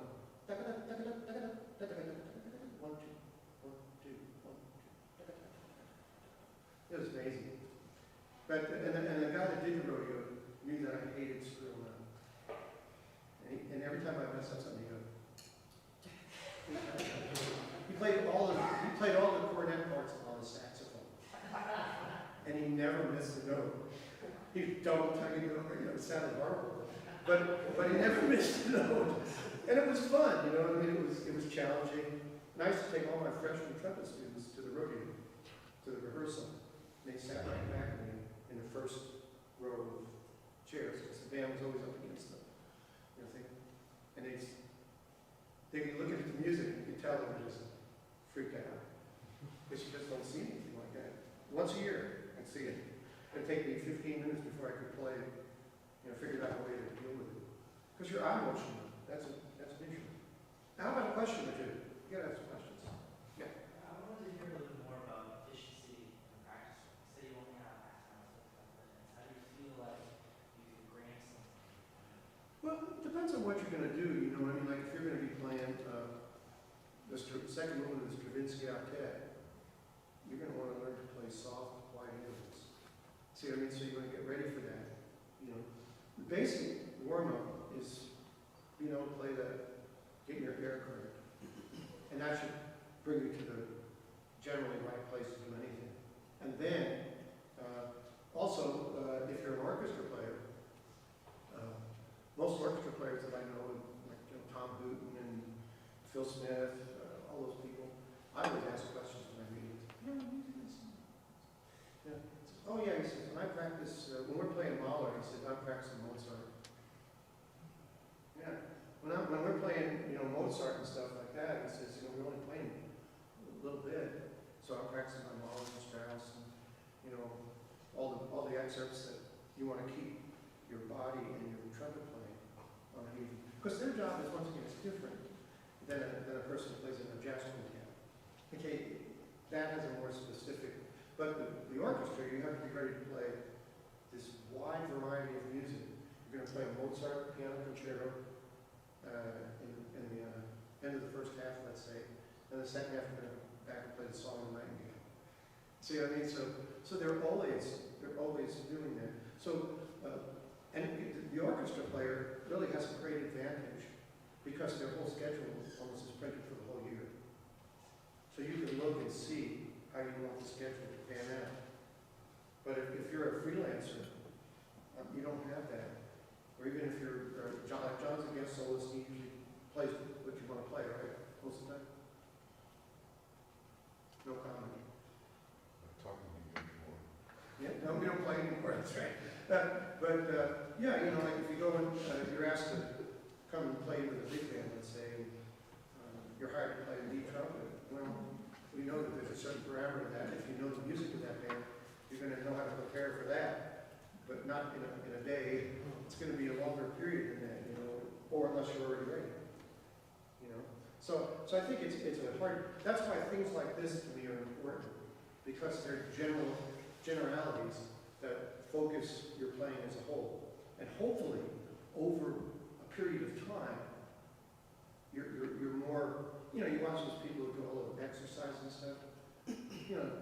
One of my former students, she's doing bodybuilding, and I'm going, I see there's a picture from this last week of her here and there. I'm going, oh, that's unbelievable. But it's a discipline. She can lift, like, I don't even know how many pounds. was actually second trumpet in Chicago Symphony, and then he became principal in Pittsburgh, and he retired from there about a couple of years ago. He's a bodybuilder. He does competition stuff. He's pretty crazy. But he's a fantastic trumpeter, and he's always very focused on his playing. He had a tape recorder set up in his living room, and when he was in Chicago Symphony, I used to stay with him. And he'd be practicing Petrushka, recording it, playing it back. He'd been in Chicago Symphony for 10 years or something, right? He's very focused in his job. He might get called to sub in another orchestra where he was playing first trumpet. So he was always ready for what the next thing would bring in his sphere of influence. He played George Vosberg, you know,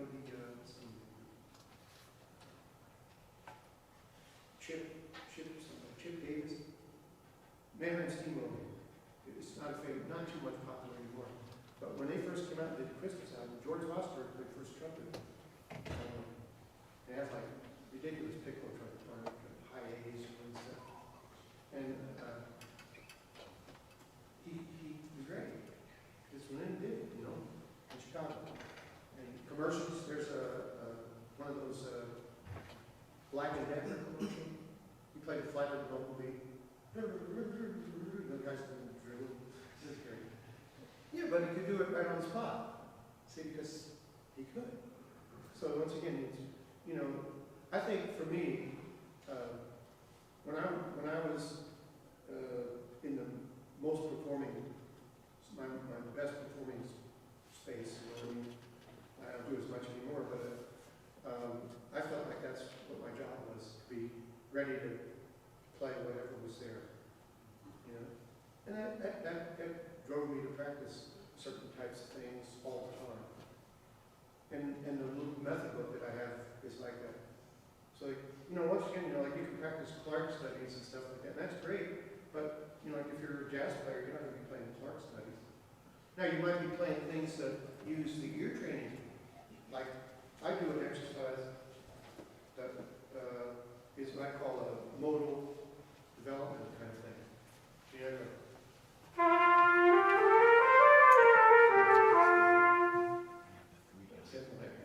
but that's not the whole thing.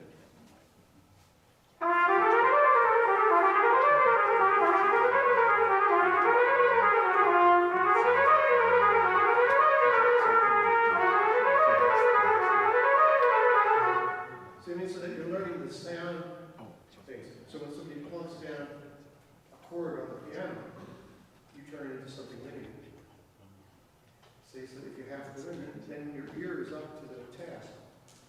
I know, like, I played with this piano, my very first big gig was with Clark Terry's Big Band. And I was pretty nervous about doing it, right?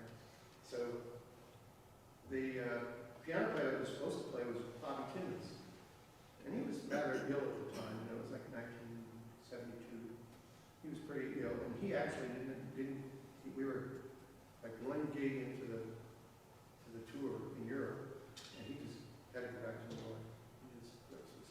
So he picked up this piano player named Horace Farley. You know, anybody know Horace Farley? I'm sure not. But he played with lots of different people. He lived in Copenhagen. That's where we found him. And I didn't know, I knew the name, but so I had to play a solo. I was pretty nervous about playing anything. So I started playing it. And I played sounded really good.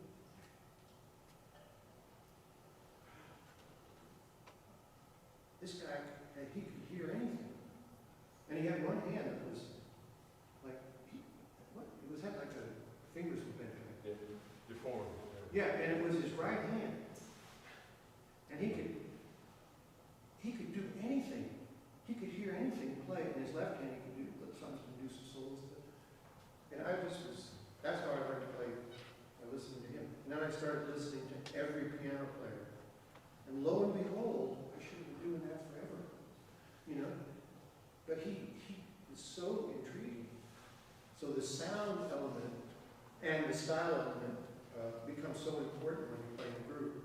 So you prepare, if you know what piano player, bass player, drummer, or you're going to be playing with, you'll have a palette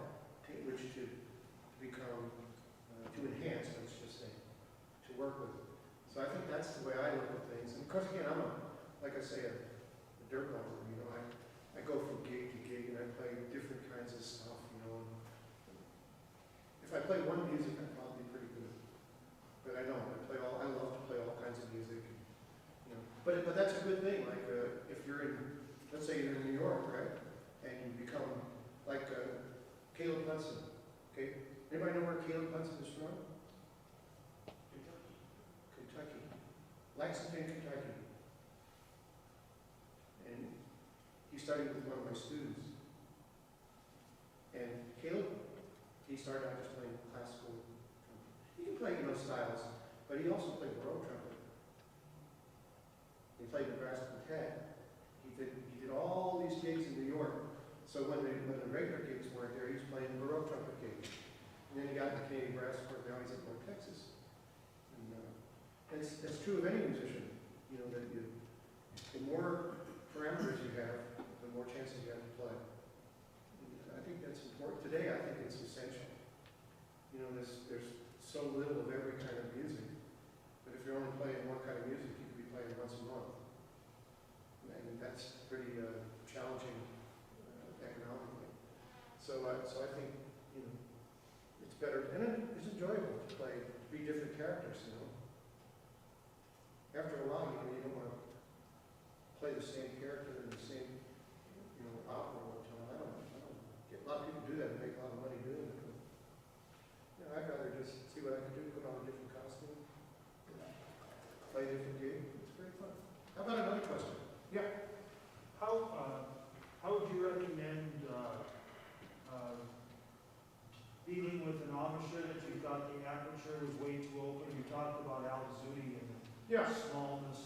Well, do a lot of breath attacks and get the response to be right. If the response is good, then this balance is good. I don't think it's like a measure with a ruler deal, you know what I mean? I think, but if it's too big, a lot of players that play different or specialists, they have different kind of embouchures. Where one lip is a certain way and certain. Mine is more traditional. Of course, I wouldn't be able to play a lot of other kinds of music otherwise. So, but I think that this kind of Caruso stuff is good for that because it starts with response. It always starts with response. Yes, John? I wanted to add something onto the Caruso. Good, do it. Come on up here. No. No. That's what I like about John. It doesn't take him long to tell you what he thinks. Yeah. Take your Many trumpet players, professionals, Lou Soloff, Randy Brecker, Alan Rubin, were in New York when I got there, and they studied with Carmine. Right. The consensus was the Carmine exercises made them too stiff. So one of the things I came up with was to have students, after they do Carmine, always stretch their chops and massage them out. Because I think it's like a weightlifter. Like a weightlifter can't put his hand behind his back and reach down.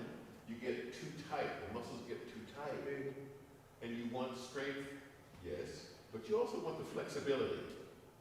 Good. So if someone is going to pursue Carmine's exercises, after you finish a series of those things, make sure you stretch and massage your chops, corners, Physically. wide, and that'll help you maintain flexibility and strength. And Bobby Shue does the thing where he just gets, does things like that. And there's other types of exercises, just what John's talking. I tend to I use a shower, honestly.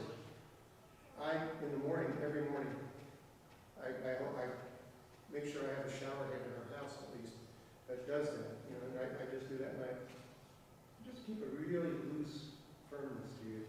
And I exercise that way, and I do it at night. If I've played really hard and I feel like I've gone a little beyond where I want to go, I do the same thing. So there's good in all of this. This is why these kind of methods get better, because people enhance them with more information. These are basic. That's why I only use the first 4 pages, because you can go crazy in this. But getting a balance. Remember, the word that's mostly important is balance. The balance, the cost of what you do. It can't be great, no matter how strong you are. That's what we're talking about. The trumpet player that can play like 10 high G's in 2 lines and can't play a 2-octave scale. So that there's something wrong. That was me. I couldn't play a 2-octave C scale without taking a breath of G on top of the staff when I was a kid. It just bummed me out big time. Vince, there's another common misconception among students with this, that when you keep the embouchure set for these exercises, that they also use pressure. Can you comment on that? Well, it's like I was talking about with the muscles. You know, if you're like this and you're using pressure, well, that's very bad. If you're too tight like this, you can't get the benefit of feeling anything.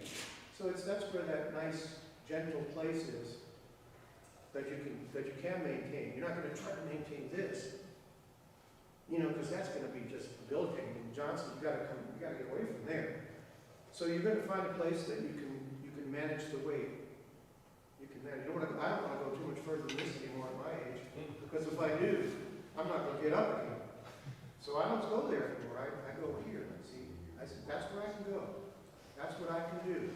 Now, the more you exercise when you're younger, the more you take care with how you're, developing, the better off you're going to be later on. That's what I think.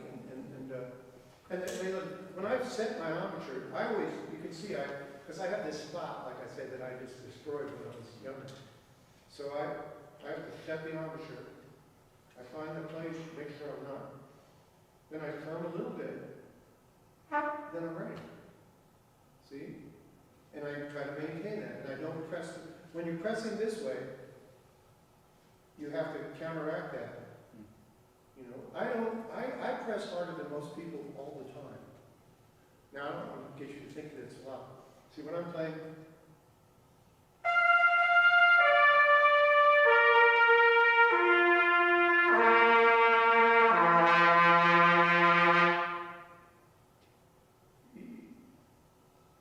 I did my clarinet thing last time. I'll do it again for you all because I like moving.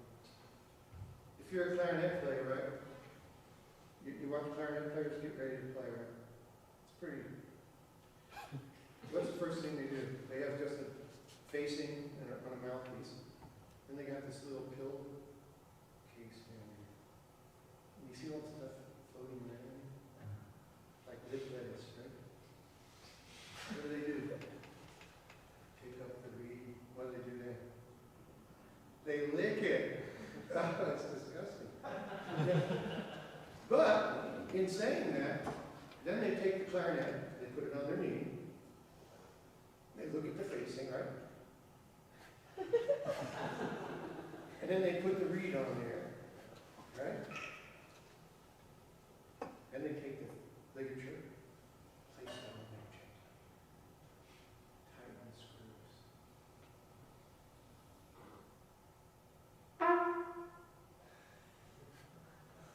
Right? They're getting real serious. But within a minute, they never touch it again.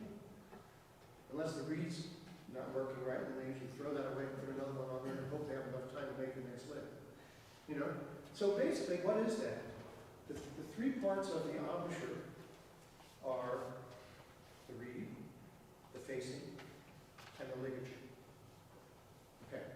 So now, a really great trumpet player has a range of any clarinet player almost. From low E, in our case it's low F sharp, to double high C. Or in our case maybe G or something like that. So it's a similar range. So now, what is the reed of the trumpet player? The lips. Okay, so going back to where we talked about today, use this example. Did you see what I just did? I just played. I didn't loosen my lips to make them looser or tighter. I keep them the same. So they have the same tensile strength. So they get the same tone. If you're playing so loose lip that the aperture gets giant, you're going, it gets all flabby, and you're trying to make that sound good. Well, that just doesn't work for me. Okay, so that's, you want your reed to be at least similar. We can't be perfect, but we can try. And the facing, what's the facing on the trumpet player? That's the surface on which the reed rests. The teeth, right. You don't see many toothless front trumpet players, okay? Because they have no place to put the reed, and you can't hold it all with the muscle, okay? And what about the ligature? There's only one thing left. The mouthpiece.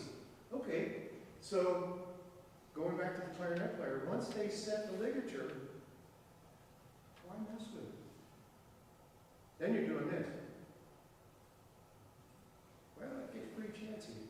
And what can you do more damage doing that than you do keeping the mouthpiece on your lips in a comfortable place? You don't have to press so hard. I mean, there's some pressure there, right? But my embouchure is firm enough that I'm not banging into my arm like that. See what I mean? So that's what I do with the pressure-wise. I always think of that example. You know, so when you're warming up, it can't be too tight, it can't be too loose. Can't be, you have a better, as long as you have a visual, physical example to think about, you can come up with things. I don't like to talk about the trumpet very much because then we think about what we know. Let's think about what other people know and try to apply it to this. And that's helped me because, honestly, I wouldn't be able to play it all right now if it wasn't for the way I'm doing it. At my age, most trumpet players quit. You know, so unless they're just playing little local jobs. How about one more question? You're going to do a quick changeover, if we have a quick question. Yes, quick question, and then we're going to have another master class by the masters. Why don't you put the ricotta cheese in your meatballs? Because my wife doesn't like it. And that is all it takes for me to change the recipe. Happy wife, happy life. Yeah. Please thank you to Mercury. Thank you.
Hello, everyone. Welcome back to our second clinic of the day. We had a little snafu earlier with getting the live stream up. Apologize for that, so I'll give you a couple re-announcements. I'm Alan Hood. I'm the professor of trumpet here at the University of Denver, and we're so proud and glad to host this version of the 2021 Carmine Caruso International Jazz Trumpet Solo Competition. We have our finalists actually right here in front of me. You're going to hear great music from them later at 1:30. Don't miss that part of the day. That's what this is all about. We just had a fantastic clinic from Vince DiMartino on the Carmine Caruso method. I hope everyone streamed in and heard that as well. And now this is something I've added this year. This is a clinic and a kind of a back and forth talk with our guest artists. And I've been so excited about this part. When I made a bid to host these festivities of the competition, the one thing I got to do is choose who I wanted to be here. And along with Vince DiMartino, who was one of my great mentors, and I respect him so much, I got to choose the artist judges for this, and these are the first three people I thought of. They're some of my favorite players in the entire world, and not only that, some great friends. And here they are for your viewing pleasure. Terrell Stafford on the end. Great. John Faddis, and Mike Rodriguez. Okay. Take it away. Enjoy this couple hours. Thank you. Well, I guess since I'm the elder statesman up here and I work in the fields.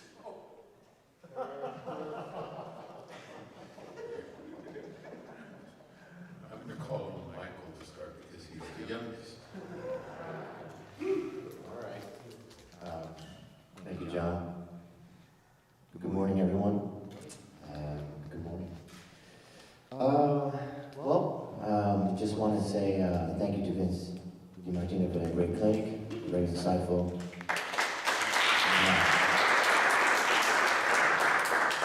I like doing the Caruso stuff as well, so thank you for the information. Let's see. I don't know. I guess I'll start a little bit about what I do or where I'm from and all that stuff. I was born in Queens, New York, in Forest Hills, and when I was about 8 years old, my family relocated to Miami, Florida. My father's from Guantanamo, Cuba. My mother's from Guayaquil, Ecuador.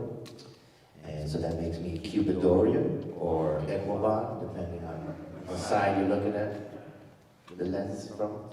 And I started playing the trumpet when I was about 11 years old. And I actually started playing guitar first, and then kept doing that throughout high school, and went to an arts high school. I actually made it I went to the New World School of the Arts, which is in Miami, Florida. I got in as a guitar major, believe it or not. I was a jazz guitar major, and I played trumpet in the wind ensemble. And it wasn't until later on in my high school years that I started playing more of the trumpet role, and the guitar took a backseat. And then I did 2 years at University of Miami, and that's where I met Al Hood, Dr. Al Hood. No, Doctor? Okay, Doctor. No, Doctor. And established an amazing relationship with him, and learned a great deal about life and trumpet and whatnot from Mr. Hood, Professor Hood. And then I decided to transfer to the new school in New York. Not before having a conversation, I don't know if you remember, you got with you. John Faddis came to Miami several times, and we had a conversation about, should I move to New York? And he leaned over to the table next to us and goes, you want to go to New York? You think you should go to New York? Anyway, he embarrassed me so many times. And whatever, like he says. Big time. Anyway, got to New York, went to new school, finished my 2 years of college. At the new school where I studied Laura Frank for 2 semesters. Actually, no, my 2 years there I studied with her. And I also studied with Soloff and Joe Heinrelli. And they were very instrumental in getting me involved in playing in the New York scene at that time, and especially Lou. He would send me, he felt I was competent enough to send me on rehearsals and stuff like this. Basically, I just, took anything at that point. I was new in town and just trying to get my feet wet and whatnot. And then, just kept practicing and learning and growing. Still to this day, I'm still doing that. It never ends, So it wasn't until when about 2004, I got a very special phone call from Charlie Hayden that changed my life, and he basically put me on the musical map and took me all over Europe. I played with him up until his passing, which was about 11 years. It was an 11-year run with Charlie Hayden, and throughout that time, I was able to, my name was getting around. I started meeting and playing with different musicians and joining different bands and just, learning a great deal and also working on my own craft at the same time, trying to grow as a composer, as an improviser, trying to, expound on my voice or whatever, just trying to grow as a musician, trumpeter, and until this day, that will never end. You're never going to feel like you made it, Definitely, I definitely don't feel that way at all. But and just meeting great people like John and Terrell throughout my career, and they've been very, very helpful and instrumental in that growth for me. So, Tell them about the new addition to your family. oh, well, I just got a puppy, so. A dog, not, okay, so yeah, it's been kicking. And what kind? It's an mini Irish doodle. I never thought I'd be one of those people. I used to be like, look at this guy talking about his dog. I'm that guy now, so. And you named him Terrell? No, no, her name is Sasha, anyway. And that never ends, too. I mean, that'll never end with John, which is beautiful. Please don't ever change. He won't. He won't, yeah. Okay, well, next. No, here. Yeah. Why don't you tell him about some of the things that you practice now, especially for your jazz playing, your creativity? What do you do? And also incorporating your background from your home country, from your mother's home country, and your background, the Latin country from Ecuador and Cuba, how you incorporate that into your music now. Okay. Well, some of the stuff that I practice, I definitely warm up with the 6 notes and start off with that routine. I do the seconds every other day. Sometimes I do them consecutively, but I try to do them every other day, and then just try to get basically just trying to get vibrations going, trying to get the lips to vibrate and blood flowing and all that. And then some days are more disciplined than others. I'll usually go into a little routine, Schlossberg stuff, Arbins, definitely, Clark's. Other days I'll just kind of, start working on some A2s that I'm looking at, the Biche stuff or the Charlier, or the back of the Arbins. That's plenty there, But I'll go into some music that I'm working on for a gig, and try to explore, different options and within the person's music that I'm working on. My brother and I have a group we call the Rodriguez Brothers, or Rod Bros group, and we try to bring our background into mix the whole Latin jazz genre. We try to add to that rich history with our background and where we at musically at the moment. So we've collaborated on 4 records already, and thinking about doing another one. So the process that we go through is kind of is interesting. We'll think about different rhythms from these countries. Rhythms from Cuba, which is it's a very rich culture with music and rhythms. And also Ecuador has a rich culture as well, with rhythms and the native instruments and the different variations of these rhythms. So we'll select a few of these rhythms and kind of, live with them for a while, and then try to write music to that, and bring some of the contemporary sound that we've been trying to hone in on to those rhythms, and see what we come up with. And we collaborate, and we talk about, what works and what doesn't, what feels good and what might feel better, those kind of things. And of course, siblings, we still do that. But yeah, that's pretty much it, really. I remember meeting you in high school. You were in a band with Seneca Black, E.J. Strickland, Marcus Strickland. They had a great band.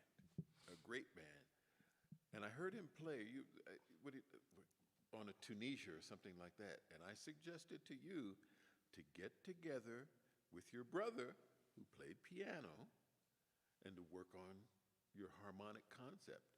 The next time I heard him, it was a different trumpet player. Totally different.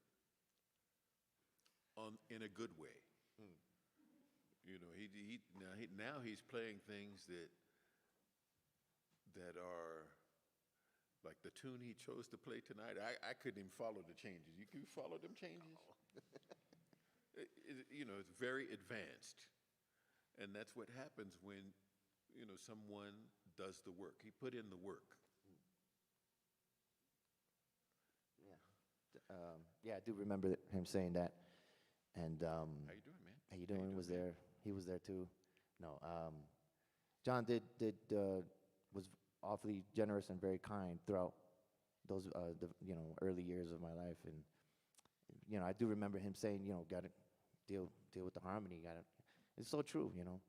The deeper you get in there, the deeper it's going to come out. Your harmony is just a tool to enhance what you have to say, in your improvisation. And so the deeper you get into it, And also, I think we connected on a different level. You invited me to your house for dinner. I'm vegetarian, and with the Cuban background and the Ecuadorian background, I had some delicious lasagna.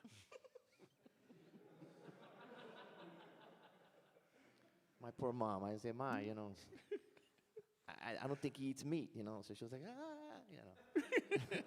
well, you don't do, But Mike, you've come such a long. How old are you now? I'm 42. So we've known each other. Do the math. 25 years. Wow.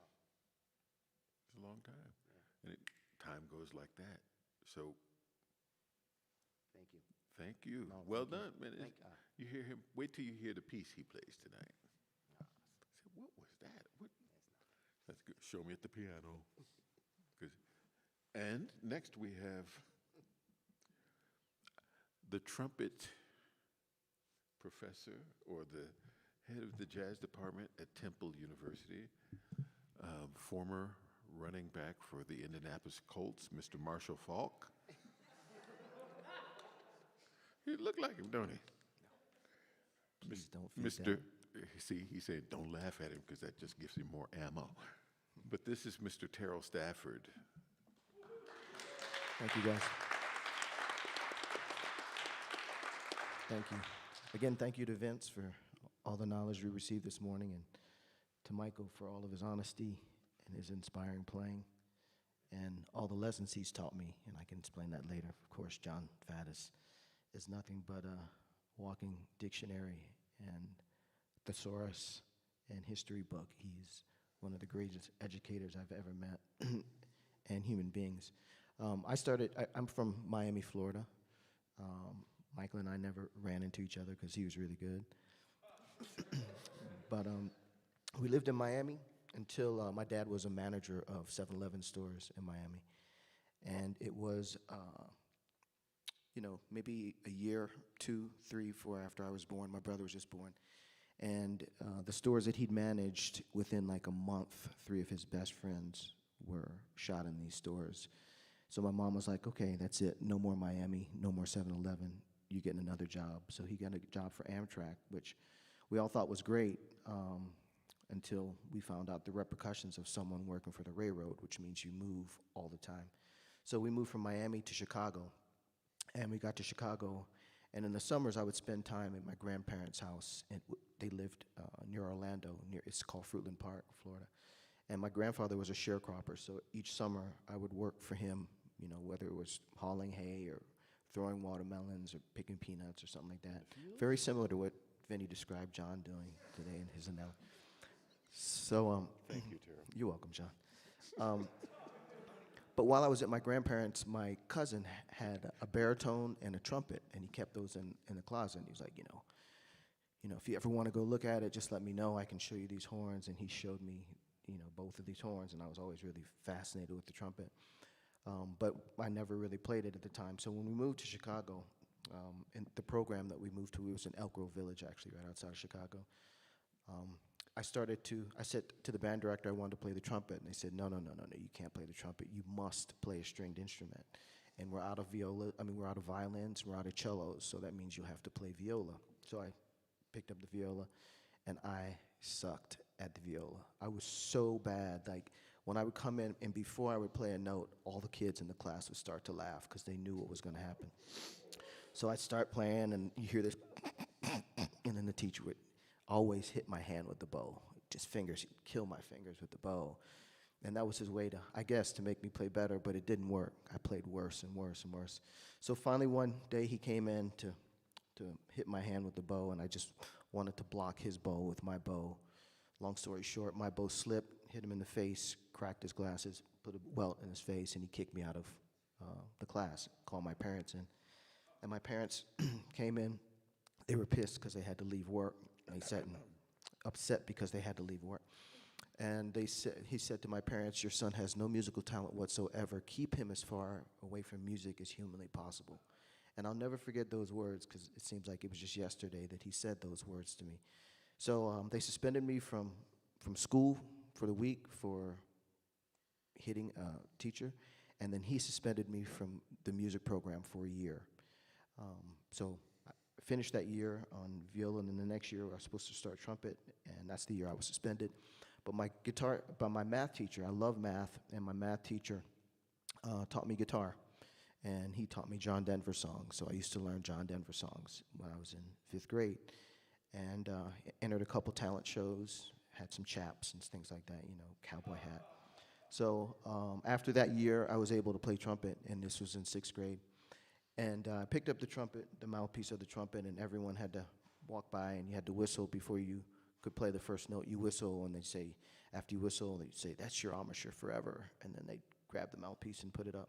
So they got to me, and they said, why don't you whistle, Terrell? And I went, they're like, oh my God, what is that? So as you can see, it's a little bit, yeah.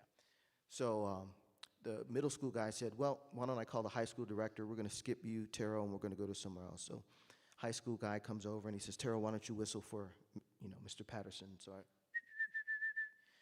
he goes, we think you should play trombone. I said, no, I don't want to play trombone. So they said, okay, you can try the trumpet, but it's not going to work.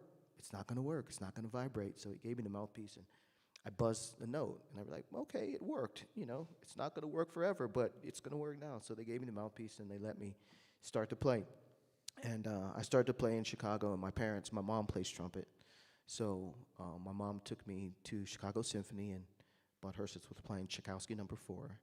And when he came in, boom, da-da-da-dum, boom, boom, she leaned over to me, and she said, son, that's the standard. That's the standard. Every time he'd play, she'd say, that's the standard. The whole concert, it was so annoying. That's the standard, Terrell.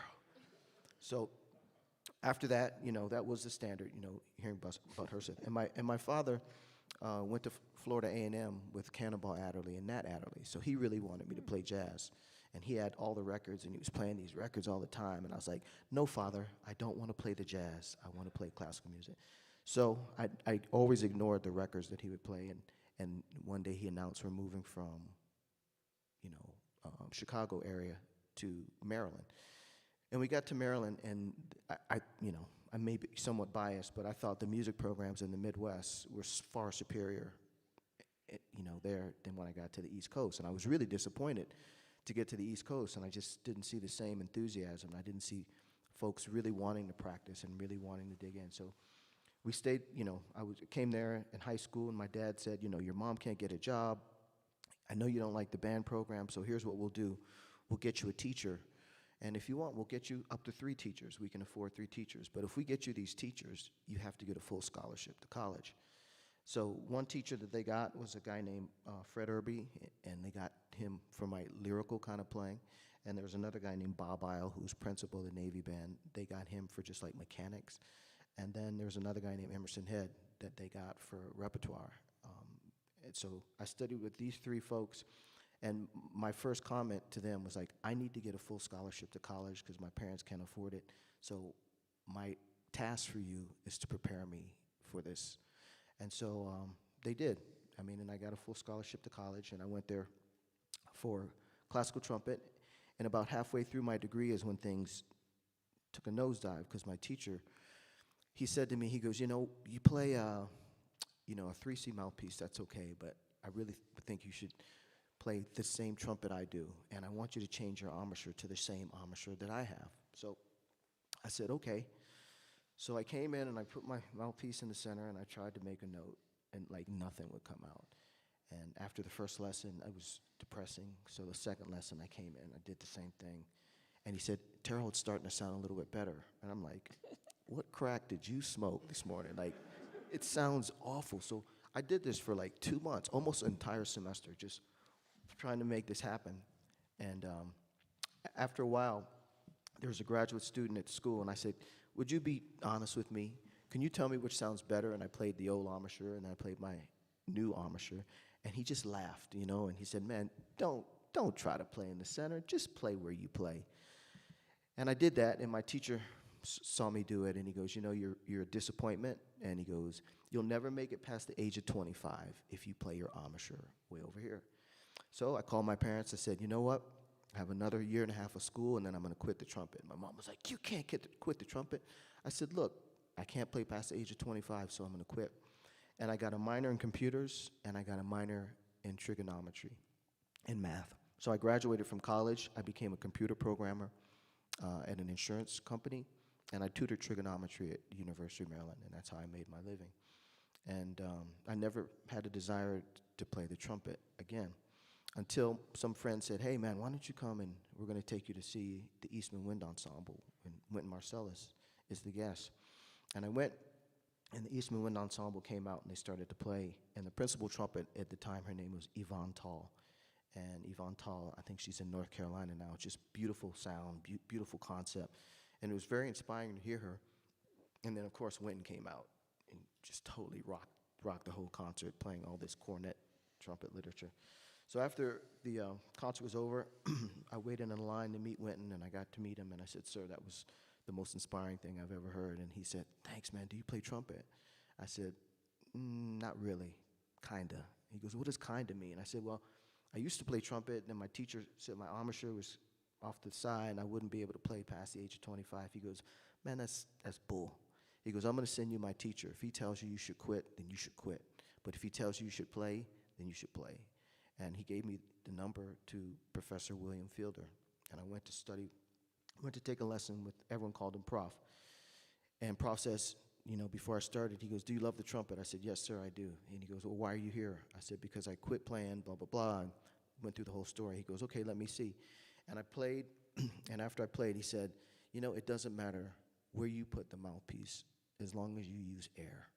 And the syllables I want you to remember for the rest of your life are who and ho. Remember those syllables, and they'll follow you for the rest of your life. I said, yes, sir. So I took lessons from him, and after taking some lessons from him, he says, why don't you audition for graduate school? Then I can see you every week, and I don't have to charge you. So I said, okay. So I went to my parents. I said, well, I want to go to grad school, but can you help? And they're like, no, we can't help. So try to get that full scholarship again. So in the brochure, it said, you can get a 50% stipend if you are in the classical department, and you can get a 50% stipend if you're in the jazz department. I was like, Math major. That's what trigonometry does for you. So I said, wow. So I called a buddy of mine. I said, man, you play jazz, right? And he goes, yeah. I said, I need to learn 3 songs, because if I can get into the jazz department at Rutgers and the classical together, I could have a full ride. And he goes, yeah, it doesn't work like that. I said, man, just teach me the songs. Send me the song. So he sent me Now's the Time, he sent me Body and Soul, and he sent me like Oleo. And I said, great. So I learned these three, and I learned, all the stuff from my classical. I think I played like the Michael Haydn, I played Pines of Rome, or I played all this stuff from my classical audition. So I come in, I take my classical audition, Professor Fielder's there, and he's so proud. He's like, after my classical audition, he goes, good job, good job. In the afternoon was a jazz audition. I came in, and Professor Fielder looks, he goes, I didn't know you played jazz. I was like, yeah. So we sat there for a little bit, and we waited for the rhythm section. The rhythm section didn't come, so they said, Professor Kenny Barron is going to play your audition. We're sorry. So I said, okay. So I said, Professor Barron, how are you? And he says, I'm fine. And he goes, what do you want to play? I said, I'm going to play Now's the Time. I took out the sheet of music. I said, do you need this? He goes, I think I'm okay. I think I'm okay. So we started to play Now's the Time. I go, and I stop. And Kenny said, don't you want to take a solo? I said, yeah, I can. Is there anything in particular you want to hear? He goes, just be yourself, play whatever comes to you. So it came to the solo. I played a little Petrushka, I played a little Haydn, I played a little bit of Hummel. After about a course and a half, they stopped me and they said, thank you very much. So I got a letter 2 weeks later saying you've been rejected from the jazz program, but you were accepted into the classical program. So I only got 50% scholarship, but I was a work study student that paid for the rest. And I studied with Professor Fielder, and it was incredible. I mean, the thing that inspired me to play jazz, 2 things. One was I had to play this piece, Let the Bright Seraphim, with this soprano at the school. And it was a piece that actually went and recorded with Kathleen Battle. And but this particular soprano, she didn't want to sing the piece like it was written. She wanted to add. So it was like bum bum bum bum bum bum bum bum bum, and then I'm supposed to imitate her. But she would, in the second phrase goes bum, and she went bum, and I went bum. She said, that's not what I played. Let's try it again. And she went bum, and I went. Anyway, she called Professor Fielder, and he had some very, very, very adventurous language that he used with me. And he told me I needed to go in a room and explore the A side of the piccolo because I knew the B flat side, but I didn't know the A side of the piccolo well enough, and that's why I was folding on this piece. So I started to do that, and the recital ended up to be okay. And his reward for the recital being okay, he goes, okay, I'm going to take you to Carnegie Hall, and we're going to check out a concert. You made it through this recital. Cool. So we go to the Symphony Hall, to Carnegie Hall, and it was Chicago Symphony, Bud Herseth. They were doing Tchaikovsky No. 4. I said, Prof, man, you remembered? And he goes, yeah, I remembered. And he goes, I hope you enjoy it. So I was like, man, thank you so much. So they played Tchaikovsky No. 4. It was great. Afterwards, we go across the street to the Red Bull Diner, like whatever that place is, across the street from Carnegie Hall. And I was sitting there, and I was thanking Prof for everything, and then Mr. Herseth walks in and sits down next to me. And I was like, oh, my God. So they're talking, they're catching up, and Mr. Herseth turns to me and he goes, so, Tara, what do you want to do with your life? And I said, I want to be just like you. And I said, I want to sit next to you in the Chicago Symphony. He goes, don't be like me. Be like another trumpet player that I aspire to be like. And I said, you're the greatest trumpet player that's on this planet. Who would that be? He goes, well, let me just tell you this. In the Navy band, I would play principal. He would play principal. In the Navy jazz band, he'd play first trumpet. I'd play first trumpet. But he could solo. He could improvise. I couldn't. So be like him. Don't be like me. He goes, every Sunday, I play in a Dixieland band, and it's the hardest thing I do. Playing principal in Chicago Symphony is easy, but playing in that Dixieland band is the hardest thing, so learn how to improvise. So I said, who is this trumpet player that, is supposedly better than you? He goes, his name is Clark Terry. And he goes, and if you ever see his name, you should go look it up. And I did. Clark Terry was playing at the Cape May Jazz Festival, which was like maybe, an hour from Rutgers University. And I went to hear him at this festival, and I got to talk to him, and I, told him what an inspiration he was, and then after that, I asked him. I said, Mr. Herseth says that I should play jazz, but I don't know how to swing. And he thought that was funny. And he goes, baby boy, I can teach you how to swing. He told me just say doodle. So I started to say doodle, doodle, doodle, doodle, doodle over and over. And he goes, that's going to be the perfect eighth note in jazz. He goes, just practice your doodle tonguing, and that your articulation will be great, and everything will be fine. So I said, great. And I tried it, but, didn't go so well. And then I started to, I went to Professor Barron, and I said, I want to learn this, I want to learn jazz, but Professor Fielder won't teach me how to play jazz. And I said, he won't, why not? Because he says I can't play the trumpet well enough. I still get tired when I play the Brandenburg. I'm thinking, like, everybody gets tired playing the Brandenburg, but not Faddis, of course. But so I went to Professor Fielder again. I said, I really want to play jazz, and he says, no, and if I hear of you playing jazz, I'll kick you out of my studio. So I went back to Professor Barron. I said, I want to learn, but how can I do it? He goes, find a jam session far away from Rutgers so that Fielder never finds out. So I got a jam session in D.C., this guy named Paul Carr, and every week I'd go to this session, and I'd play, and they used to call me Haydn because I couldn't swing, so they were like, oh, here comes Haydn. Oh, Haydn, this brother cannot swing. This is the only brother I ever met that can't swing. I'd be like, yo, Haydn, what's up? Hey, how you doing? So week after week, I would play this session, and I go back and tell Kenny, Professor Barron, like, it's not going so great. And he was like, you got to start to transcribe. So he gave me some stuff to transcribe, and he goes, and when they call the song, write it down, and then go find the recording and learn a course or two off the recording. I said, okay. And I did this for about a year or maybe 6 months, and then, long story short, I met Bobby Watson in that jam session. And after meeting Bobby, that's when everything changed for me. Bobby did what Charlie Hayden did for Michael, and he took me all around the world to play this music. And he introduced me to one of my heroes on the trumpet, Mr. John Faddis. And I'll never forget, I was doing a recording. I'd never played in since I didn't do jazz at all, I'd never played in a big band. So I'm with Bobby Watson. I should say professional big band. I played in a big band in high school. It had like 2 trumpets, a trombone, and like 1.5 saxes. It was so sad.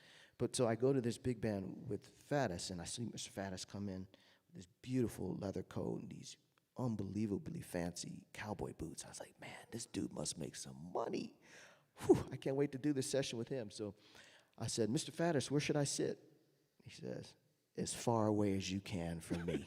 I was like, what?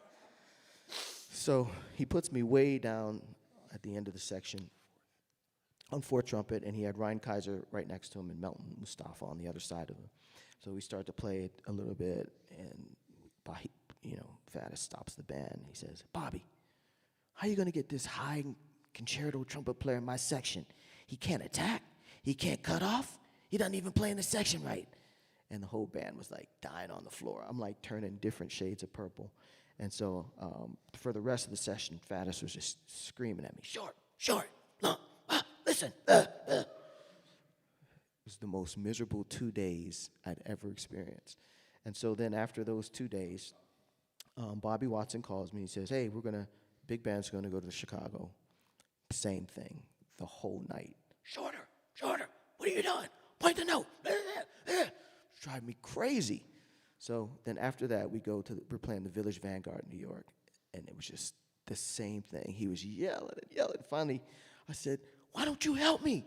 What can I do? Why don't you help me? And he says, be at the Vanguard tomorrow at 4 o'clock, and I'll help you. So the next day, I got to the Vanguard at 3 o'clock because I wanted to show him I was serious. I get there at 3 o'clock. He's reading the paper, and he's like, you're late. So we go in the section, and he starts to play. We start playing together in the section. And he's telling me, when I do this, you do this, and blah, blah, blah, and blah, blah, blah. And it was great. It was no one had ever explained any of this to me before. And he goes, okay, now we're going to work on your attacks and releases. So he went back in the back of the club, and he goes, I want you to play 100 A's above the staff. And if you miss an A, you start over at 1. And I want 100 of them. And in between each A, you have to stop and reset and play it again. So it's like, pop, 1. And he just flipped through the pages of the New York Times. And I made it through the 100 high A's. And we got along. And then we looked at the music. We looked at the music. And talked about phrasing. Yeah. We did that before, too, a little bit. And then he was kind enough to hire me to do a jazz opera. And that was incredible because Jazz opera that I wrote. he wrote the music. Because Terrence is in the news now, but But you wrote the first jazz. Hey. Hey. Yep. So, and John Faddis wrote a jazz opera and had some very adventurous language in it as well. I He and didn't Dizzy, do the libretto. I didn't do that. Dizzy did the libretto. No, that was Lee Brewer. Oh, I thought Dizzy. Didn't Dizzy write half of it or something? No, You did the whole thing? I used one song of Dizzy's. Oh, okay. Wow. Anyway, long story short, Mr. Faddis, after the first rehearsal, he said, "Man, you don't know how to lead a section, so I'm going to teach you how to lead a section." And he did. We rehearsed for a couple weeks, and then we did about 3 weeks on the road. And it's incredible, you know. So the long and short of everything that I'm going to speak about is that, you know, we get into this music, and we think it's about us, that it's about growing and maturing, but it's not, you know. And if we think about this music in a selfish way, that it's about me, then or you never grow. But if you think in a selfless way that it's about us, then you can rely on people like John Faddis to always be honest and always to be real.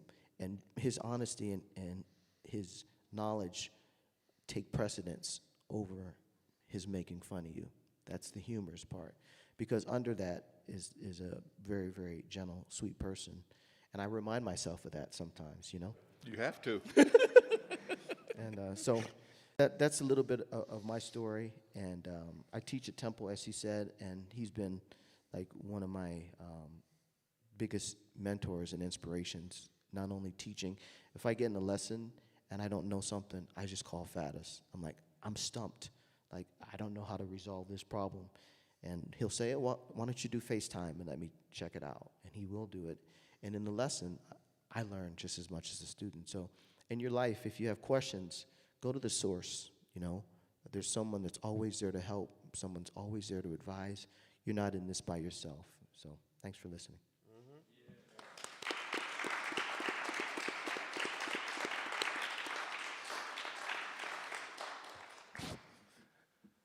There are a couple of things that he left out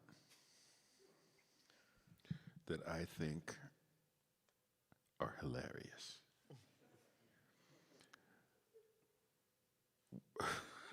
I was going to say put a huh on it, but that's okay. Anyway, it's my turn. Thank you, Terrell. Thank you, John. Or should I say Marshall? Terrell's good. Or Haydn. Da da da da da da da da.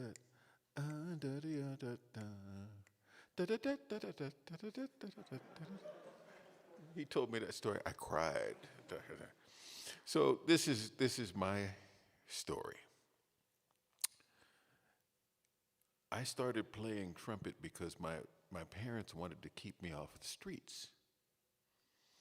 I grew up in Oakland, California, and there were some bad characters in Oakland, California.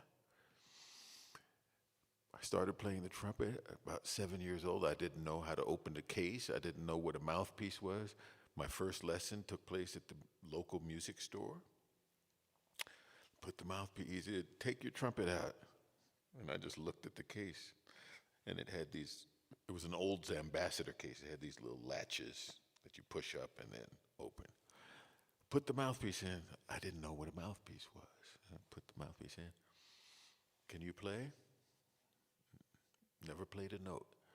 I want you to buzz your lips. I buzzed my lips and the sound came out. Oh, wow. So I started playing a little bit, practicing, but it wasn't something I wanted to do at that time because I wanted to go out and play. If it's basketball season, I want to go to the playground and play basketball. If it's football season, we go out in the street and play football. Or if it's baseball, we go to the park and play baseball. No hockey. Too cold. I grew up in a tropical climate. I played in the school bands, and then I started to like playing the trumpet because I could get out of class to go to, play in the orchestra. And we played things like that. Da, da, da, da, da, da, da, da, da. And the music said Mysterious Mike. That was the name of the song. So we'd playing these elementary school things. But when I was about 10, I was in the 5th grade, I got a new trumpet teacher that came into the music store. And his name was Bill Catalano. He had played first trumpet for a time with Stan Kenton, and he was the lead trumpet player in San Francisco. And the first thing he said to me is, for the lesson, he said, Dizzy Gillespie is the greatest trumpet player in the world. And I'm 10 years old, and I thought, well, if he's the greatest, that's how I want to sound. I want to sound like the greatest. I don't want to sound like the second best. If he had said, Herb Alpert is the greatest trumpet player in the world, I'd have been, I'd have been in trouble. So my lessons consisted of exercises from the Arbenz book, which I didn't know, but they had the book, the brown cover, and so we play this. And I couldn't read very well. I couldn't read very well until I got to New York even, which Lou Soloff helped me to read. But I'd look at the music, and I wouldn't know what that was. And so he would play it for me. If I heard it, then I could play it. So we started out on some simple exercises at the beginning, the half note things. That's that.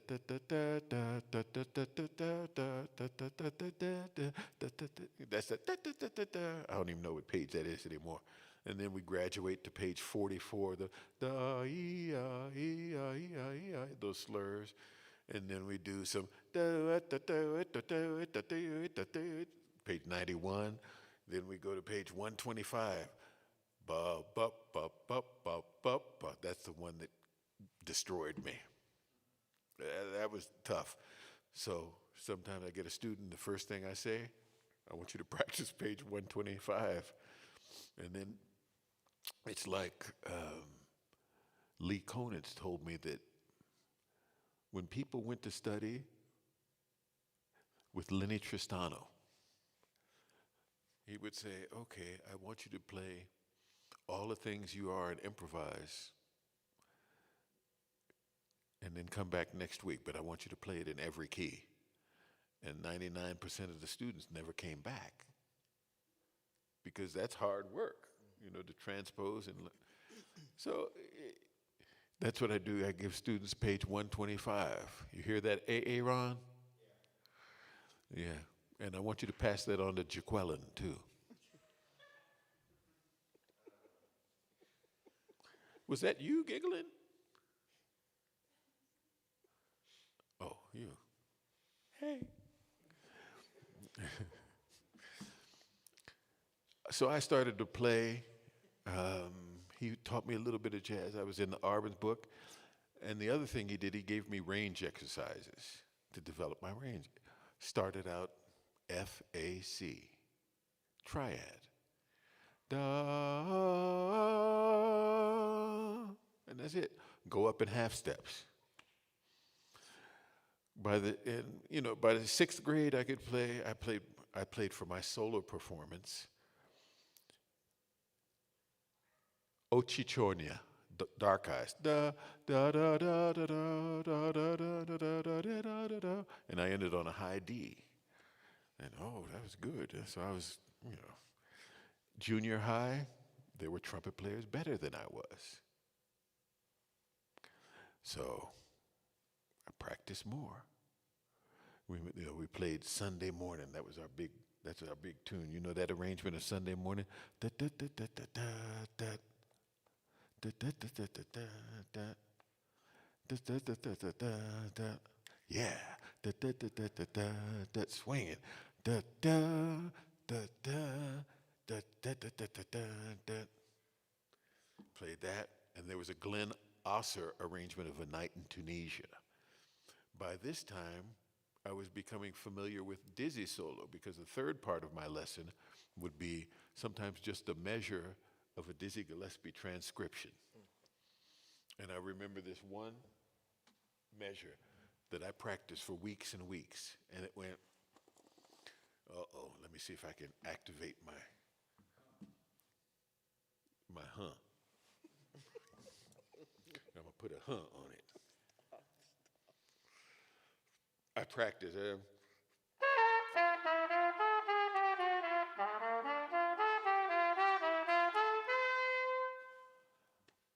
And then I got the record that this transcription came from, and I think it was Dizzy in Greece. And by the way, for those of you who don't know, that's where the first French fries were made.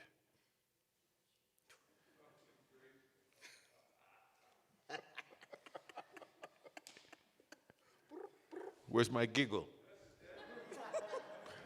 Yeah. So Dizzy, on this cover, he was dressed in Greek folk garb. You know, he had on a skirt, he had on some white stockings, he had these shoes that point up, you know, curl around. He was slick on the, so I put on this recording, Groovin' for Nat, and I listened to it, and I had to listen to it again. And I listened to it, and I missed the phrase. I listened to it about 10 times. Then, you know, back then it was like a sad turntable with I put a nickel on top of the tone arm so it wouldn't hit. So I just ruined a lot of records that way. 33 and a third, I put it on 16. And that's a half speed. You all do that. You know, you can do 75% on YouTube and you can transcribe easy. But I really could not hear this because the way Dizzy played,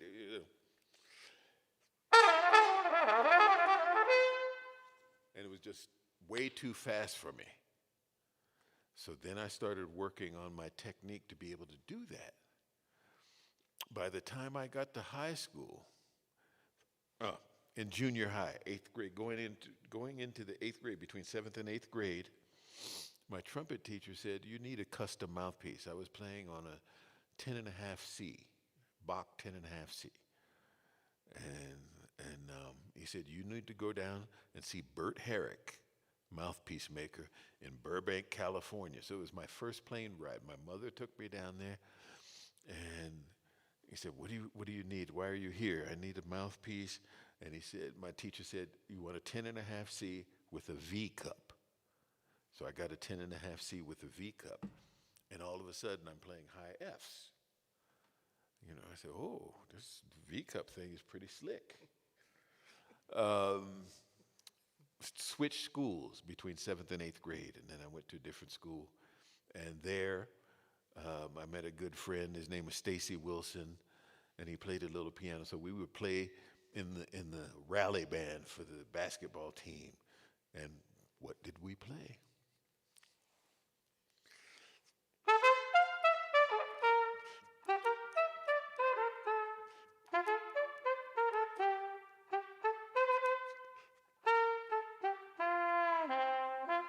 We played Herb Alpert tunes for the for the basketball game.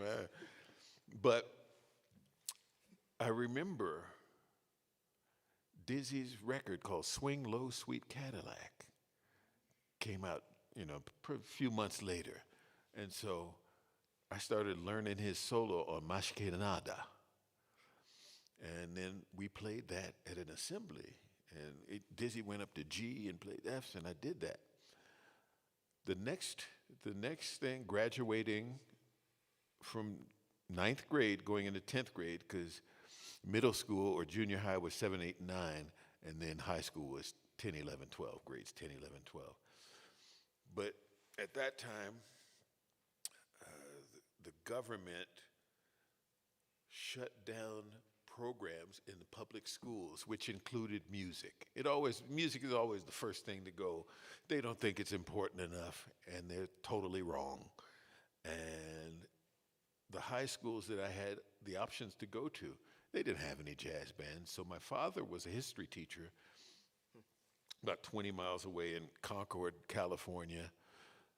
Mary Fettig, I don't know if you know that name, alto saxophone player. She went to this school. She's a great saxophonist in San Francisco. She went on the road with Stan Kenton's band. She, you know, great. So she was at that school. My father talked to the Contra Costa County head of the thing and went out and got him drunk at a bar and arranged for me to transfer for this one school that was like the first accredited high school jazz program in this country. Pleasant Hill High School. Bob Soder was the director. You might see some of his arrangements around, but he used to write around weaknesses in the band. If the drummer couldn't go splang, splang, or lang, he'd find something else for him to do. He'd write a different style of music. So I went to this high school, and I was the young kid that everybody was hearing about. Alex Foster was there at that school. And he was a great classical clarinetist, just starting into jazz. And he said when I walked in, my jeans were way up here, and I walked in like a country bumpkin. But little did I know that the same thing happened to Louis Armstrong when he went into Fletcher Henderson's band. And everybody looked at him and who is this country bumpkin? Who is this country guy? Until they heard him play. And then everybody started following the way Louis Armstrong played, including Coleman Hawkins, who was in the band. So I went through these 3 years of high school. There were about, 1,500 students at this school, 1,700. But there were about 4 black people in the school. All the guys in the jazz band, dude, you should check out Led Zeppelin, dude. Led Zeppelin.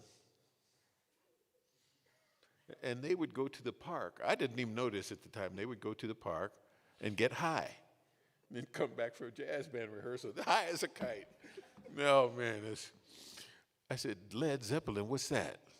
Dude, and by this time I'm playing in R&B bands, and one of the most important things that my trumpet teacher did for me, he took me to his big band rehearsals that he would, he'd be playing in San Francisco. And this was from the time I met him. I was 10 years old. My father would drive me over and he'd say, sit in the section and listen.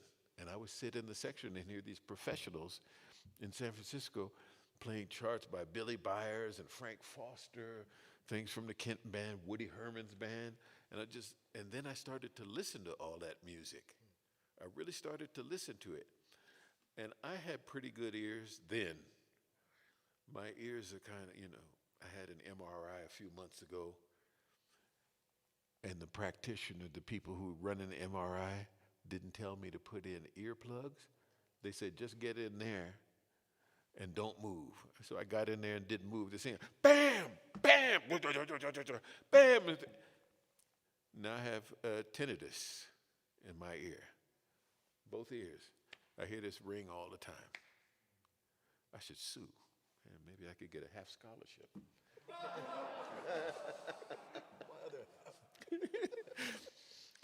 So after high school, and I started to develop a reputation around the Bay Area because the band, we would release a record every year of our jazz band concerts. But at the big band where my teacher would go, after a while he said, okay, I want you to play this one note over here. 1, 2, 3, bop. Just, okay, play this phrase. And I'd been hearing this music every week, so I basically had it memorized. I still couldn't read well. But then Lou Soloff came in. He was in town with Blood, Sweat, and Tears, and he came in to sit in with the band. And I was playing G's and A's. And at that time, I was high school. And I said, Mr. Soloff, do you think I should come to New York? The conundrum, the quandary I was in is my father wanted me to go to school and get an education. He came from that generation that felt that education is the way out of a lot of problems. You need to go get a college degree so you could have something to fall back on. What my therapist, how he interpreted that, he says, well, he didn't really believe in your talent, that you would become successful. So I was talking with Lou Soloff. Yeah, you should come to New York, man. So my father, you should go to college. And he had a scholarship for me lined up to go to dental college. which I didn't know that's what it was, but I'm thinking now, I say, who's going to go to a dentist with teeth like this? They come in and take one look at me and then walk out. When I was about 8 years old, I had just started playing the trumpet, and I was playing basketball. You know, you see these stories online, and they get misinterpreted. And that's one of the things Mr. DiMartino was talking about. You know, you have this information on YouTube, and you have a lot of these trumpet blogs. There's a lot of information for you, but there's a lot of misinformation as well. So you have to be very careful. So I read these stories, Google, John Faddis's teeth. And then you look at him, click on that. John Faddis, he knocked out his teeth and he had it fixed and he lost over an octave from his range. No, that didn't happen. So what happened? I had this, and basically I learned to play trumpet with my teeth in this formation. As I studied with John Coppola a little bit in San Francisco, who used to play lead with Woody Herman, and he wrote a song called Cousins, taken from a Lester Young phrase. And he said, as you get older, your gap is going to widen. Not necessarily the chip part, but the gap. And it's widened, and I found myself getting wider diameter mouthpieces. I would have people make me mouthpieces, and I would just say, just make me a shallow mouthpiece. And then, I wanted something that was good for high notes. But then, I think with Scott Lasky, we started talking, and Scott would say, do you want me to make you what you want, or do you want me to make you what you need? I said, okay, make me what I need. So my mouthpieces started getting bigger, deeper, and got comfortable with the rim. So that's what happened with my mouthpiece. When I graduated high school, teacher, go to New York. You should be standing next to Snooky Young learning how to play trumpet. That's what he told me. My father, dental college. So one day my teacher's walking down the street and he sees Lionel Hampton sitting in a coffee shop. And he says, Lionel? He goes in, Lionel, Bill Catalano, I hired the band for you at this theater because he used to do a lot of contracting. So I got a young trumpet player you got to hear. So I'm 17 years old.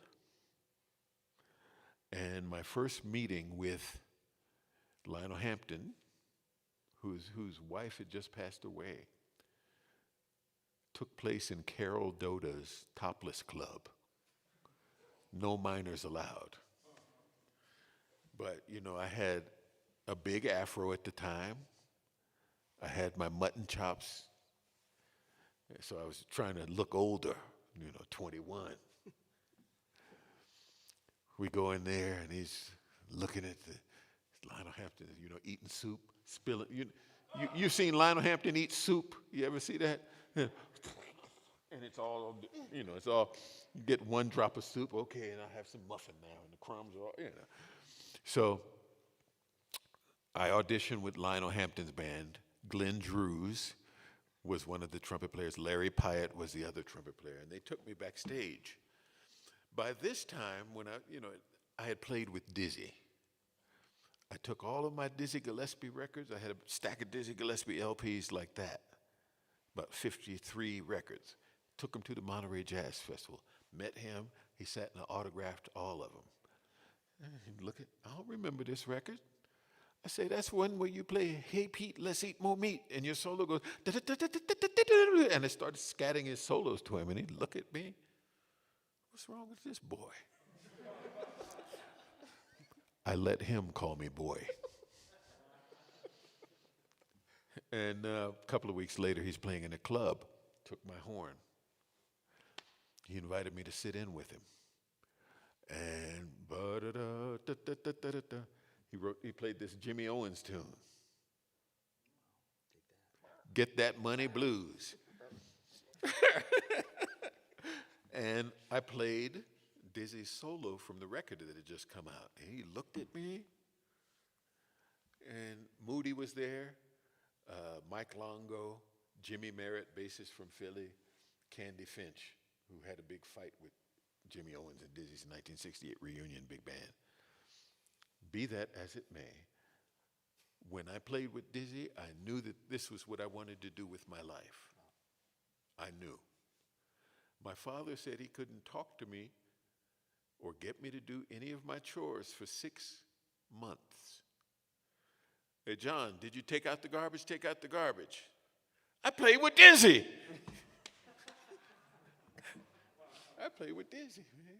That was, like people look at Kobe Bryant, Michael Jordan, LeBron James, they had their posters on the wall. I had posters of Dizzy.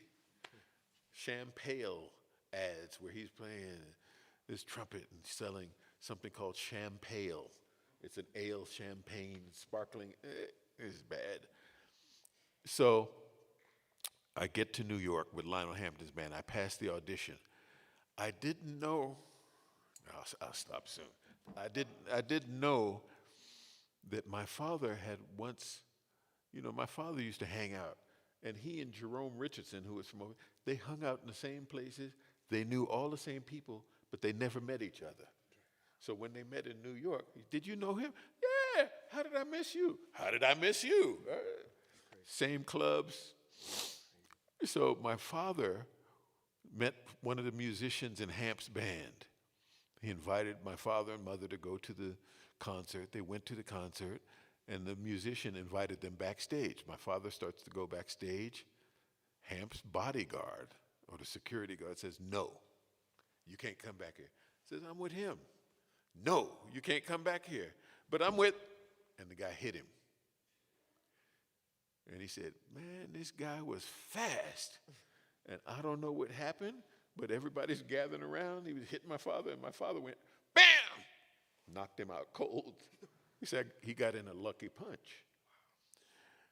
I didn't know that. So when my father brought me to Hamp for the audition in Lake Tahoe, Hamp looked at him, "Don't I know you from somewhere?" No, you don't know me. Because he didn't want to spoil my chances of getting the gig. Lionel Hampton was a Republican at that time, and some of his friends were Nixon, the Rockefellers, and all of these people would come to his gigs. And he would play we would play a convention for the Republican Party of Nelson Rockefeller, and Hamp's getting probably $50,000 for the gig. What is he paying the musicians? $50 a night. So that's when I said, if I ever have my own band, I'm going to pay them something that they're worth. I'm not going to cheat them. I'm not going to try and rip them off so I can have more money. I'm not going to do that. I refuse to do that. So I left Lionel Hampton's band when Dizzy was playing 2 weeks at the Village Vanguard. And I brought my horn down and I started to sit in with Dizzy very regularly. And we didn't have, I played with Dizzy for the next 20 years.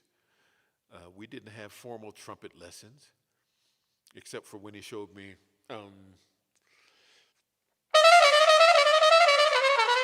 that lick. And I said, "Dizzy, where did you get that?" And he said, "Probably got that from Joe Guy." How many of you have heard of Joe Guy? He was one of Billie Holiday's husbands, but he was also one of the musicians that showed up at Minton's for those jam sessions where there weren't really recordings because James Petrillo, the president of the federation, the Union Federation, called a strike. So some of those recordings from 1942 to 44, there are no recordings, except if they made a recording for the Armed Forces Network, and then they had recordings that came out during that time. But some of the great stuff with Earl Hines' band with Dizzy and Charlie Parker, Sarah Vaughan, Art Blakey, no recordings of that. Yesterday in the car, we were coming over. Aaron was kind enough to pick me up in the airport, and we're driving to the restaurant and stuff, and I put on, and Dixie was there. And I put on this recording of a trumpet solo playing I Surrender Dear. I said, "Terrell, who is this?" Sounds like Harry James. Michael, who's the trumpet player? Yeah. You see, I agree with Tara. I think it's Harry James. That's not what I sound like.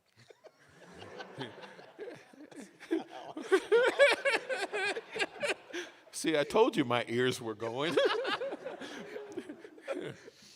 So I said, Aaron? Oh, no. Oh, no. Sound like Scooby-Doo. I don't remember who you guessed. Who'd you guess? Rafael Mendez. Oh, God. And it was a recording of Benny Carter, the great saxophonist, playing trumpet. Great. And on an E-flat, man. And for years I didn't know Benny Carter could play the trumpet like that.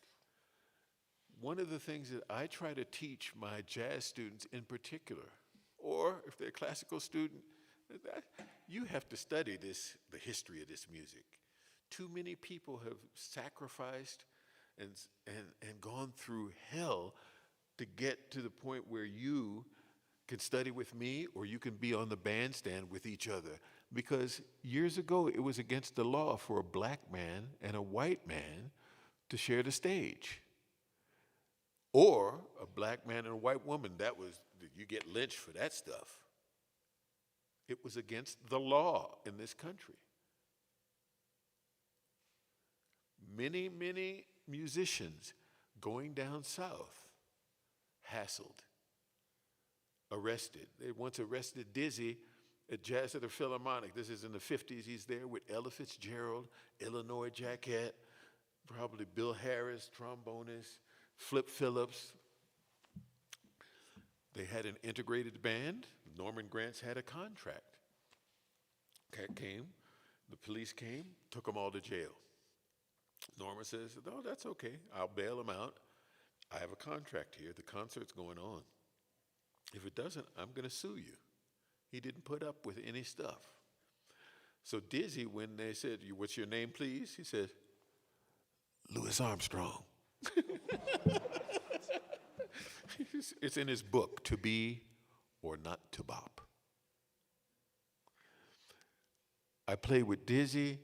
I started to sub in Thad Jones, Mel Lewis, and their big band. Lou Soloff was very, very instrumental in helping me get started in studio work, because you got to go in and you got to read what they put in front of you. And I didn't, so he started to work with me on my reading. He said, "No, you already know what this note is. Look over here to the next bar and see what that is." And of course, what piece does he pull out? He pulls out this Stravinsky piece for 2 trumpets. I ain't never seen no music like that. I didn't know what that stuff was. So I said, "Lou, how does this go?" And I listened to how he played it, and then I tried to match it. I joined Charles Mingus's band. I went to Europe with him. I quit the band. I said, "I have to go back to New York. My father wants me to go to school." I didn't get a scholarship or anything. Coming out of high school, I got offered a 50% scholarship at the New England Conservatory. And I think they offered me some money at North Texas, but by the time they did that, I was on the road with Hamp. I went to the Manhattan School of Music. The tuition was, for one semester, was $2,000. I wrote them a check, handed them the check, because I was making money with Mingus, Thad, and Mel. I was playing with everybody.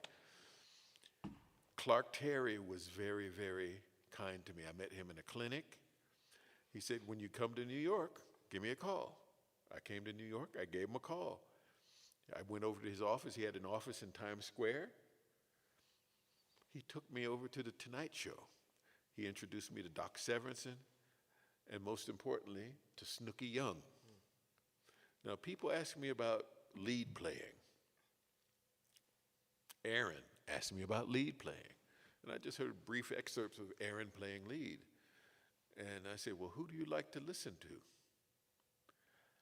And what did you say? Wayne Bergeron, right? And that's fine. But Dizzy, the big fat band, Gordon Goodwin's band, the farther you get away from the blues, the farther you get away from jazz. And jazz over the years has incorporated other styles of music into it. Cubop, when Chano Pozo played with Dizzy's band, and African rhythms with Cuban rhythms, that changed how jazz was. When Dizzy brought the bossa nova from Brazil to New York, and I think that was about 1956. Everybody thinks it was Stan Getz. No, it was Dizzy. There were recordings with Dizzy playing with samba bands in 1956. But Stan Getz and Astrid Gilberto, taller than a young girl from Iman, the boy from Iman goes walking. That stuff. Stan Getz and Brazilian music. Then you have Latin jazz. Had cats like Tito Puente, Machito's band, Mario Bauza. If you look up a recording of Mario Bauza playing a trumpet solo on a piece called Tanga. Mario Bauza was a saxophone player. He taught himself how to play the trumpet in 2 weeks and played that solo. He recorded that solo. You think the mind is very powerful. If you think you can do something and you really believe it, you can do that. But if you have negative thoughts intruding, game over. I can't tell you how many students, trumpet students I've had that have come in and said, and I say, I want you to tell me about yourself. Tell me about anger, fear, pain, and guilt in your life. And I say, well, I'm reading. I say, are your parents weren't very supportive of you playing the trumpet and making a career in music. And they're almost at tears. My mom said, why do I want to play jazz? You can't make a living playing jazz. And I don't know what to do. And that conflict of doing what they want and going against a primary caretaker's, I guess, instructions for them, that's some deep stuff. My mom wants me to become a doctor or a lawyer. But we don't get into this music because we want to make a lot of money. We get into this music because we have a passion for it. We like the way music makes us feel. We like the way the musicians make us feel when we're playing with them.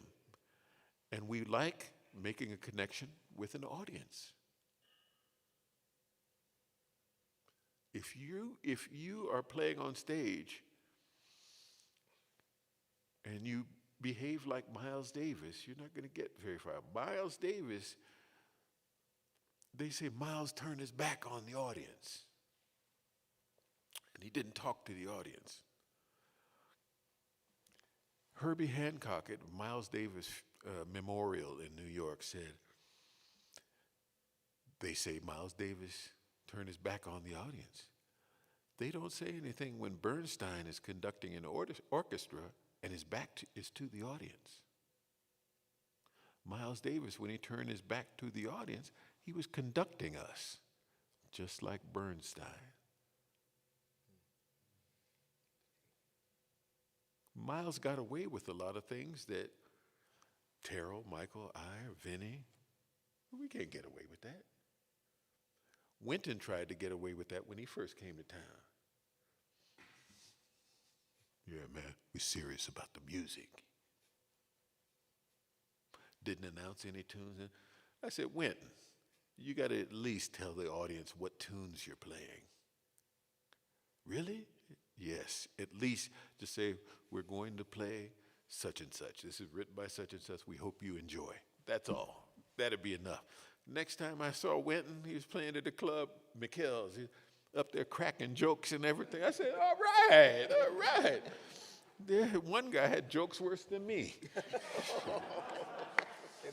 As the German butcher said as he cranked out the sausages, I guess I'm taking a turn for the worst.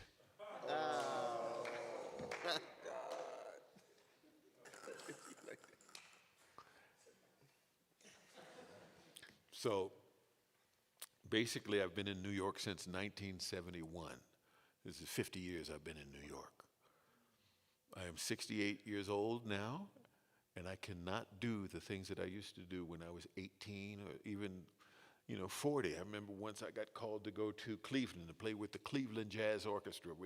We're doing a tribute to Thad Jones. I said, okay, come on. Let's pull out all these hard charts and say, you okay playing lead on this? I say, yeah, it's fine. I say, we want you to play the solos too.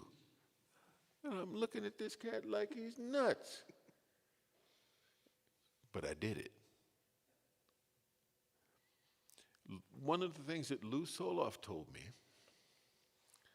and this has to do with business acumen. He said, you always want to do the gig you get called for, but sometimes you just can't do it. You don't say, like Dizzy, Slide Hampton was walking down the hallway and he heard Dizzy on the phone. No. Man, I can't play for that little money. For that little money, you got to get one of them other little trumpet players like Miles Davis or Clifford Brown. That's what he said. So someone calls you for a gig. And for jazz, especially during these times of COVID, you get jazz clubs all across the country closing. What do when they, before they close? They want to have a benefit to raise money. Who do they call? Musicians to play for free. When you call them back to try and get a gig, okay, we can give you a gig. I'm going to give you $50 for, And it's not right. So we have to learn how to take care of our business side as well. Terrell told me a story that he was going to Europe for a promoter, and he agreed to go, and then the promoter have all these other gigs doing for the same amount of money because he agreed to. So he says, look, finally, I need X amount of dollars, and then you can do what you want. You can book all the gigs you want or not book the gigs, but as long as I'm making X amount of dollars, it's okay. There's nothing worse than getting on a bandstand and feeling you're being ripped off. Buddy Guy, who had, the blues guitars, and saying, well, his trumpet player came up to me and, man, started complaining. Man, he ain't paying us enough money. He ain't paying, blah, blah, blah, and blah, blah, blah, and blah, blah, blah. And he's blah, blahing for 10 minutes. So finally I said, look, did you agree to do the gig? He said, yeah, but no buts. You agreed to do the gig, so your job is to do the best gig that you can, period. It's not about blah, blah, blah, and he's making more money, and he's opening the club. No, that's your job. Otherwise, don't agree to the gig. Nobody wants all that negativity on the bandstand.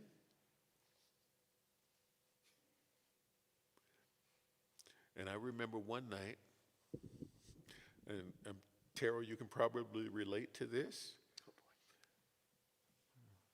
My first wife and I had an argument. Our arguments then consisted of her yelling at me and me not saying anything. So I was going to play with Dizzy. Don't you walk away from me, blah, blah, blah, blah, blah. Slam the door, I'm gone. I get down to Dizzy's, hey, how you doing? And he knows something is wrong. So we're playing A Night in Tunisia. He opens up with A Night in Tunisia. And usually he plays the melody and then we go into a solo order. He says, you got it. And I was so discombobulated from the argument, I couldn't play the melody to A Night in Tunisia. So then I went da-da-da-da, and Dizzy just sat over there, ha ha ha ha, because you don't bring it on the bandstand. So in my career, I've played with many of the greatest musicians in history. I was 21. I made a record with Oscar Peterson. just a duo record. Talk about scary. I didn't know that. And one of the things I regret, but we look back on our lives and we don't know how things would turn out. Norman Granz, who managed Oscar Peterson and he managed Ella Fitzgerald, told me after I did the record, Oscar Peterson, and then I did the Youngblood record, he said to me, why don't you put a group together and I'll take it on the road and I'll book you and manage you. And I said, no. I didn't feel I was ready. I was scared. My fear was I would fall on my face. I was getting a lot of pressure to be, quote unquote, the next Dizzy Gillespie. A lot of that I brought on myself. I never hid or denied my admiration and love for Dizzy. So I had this opportunity to be, no, I'll stay in New York and do studio work. Now, studio work for me was monetarily and financially rewarding. You can go like this.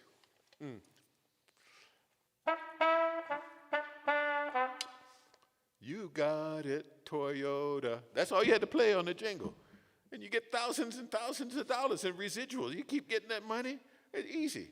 But ultimately for me, it became depressing. You know, I had the opportunity to, Aretha Franklin, Quincy Jones, Billy Joel, Paul Simon, da da da da da da da, there's all that stuff. But I got so depressed doing studio work because most of the musicians, except for Lou, most of the musicians talked about three things. One, themselves. Two, money. Three, drugs. And I wasn't into any of those three things. So I decided to leave. Winton had come to town by that time.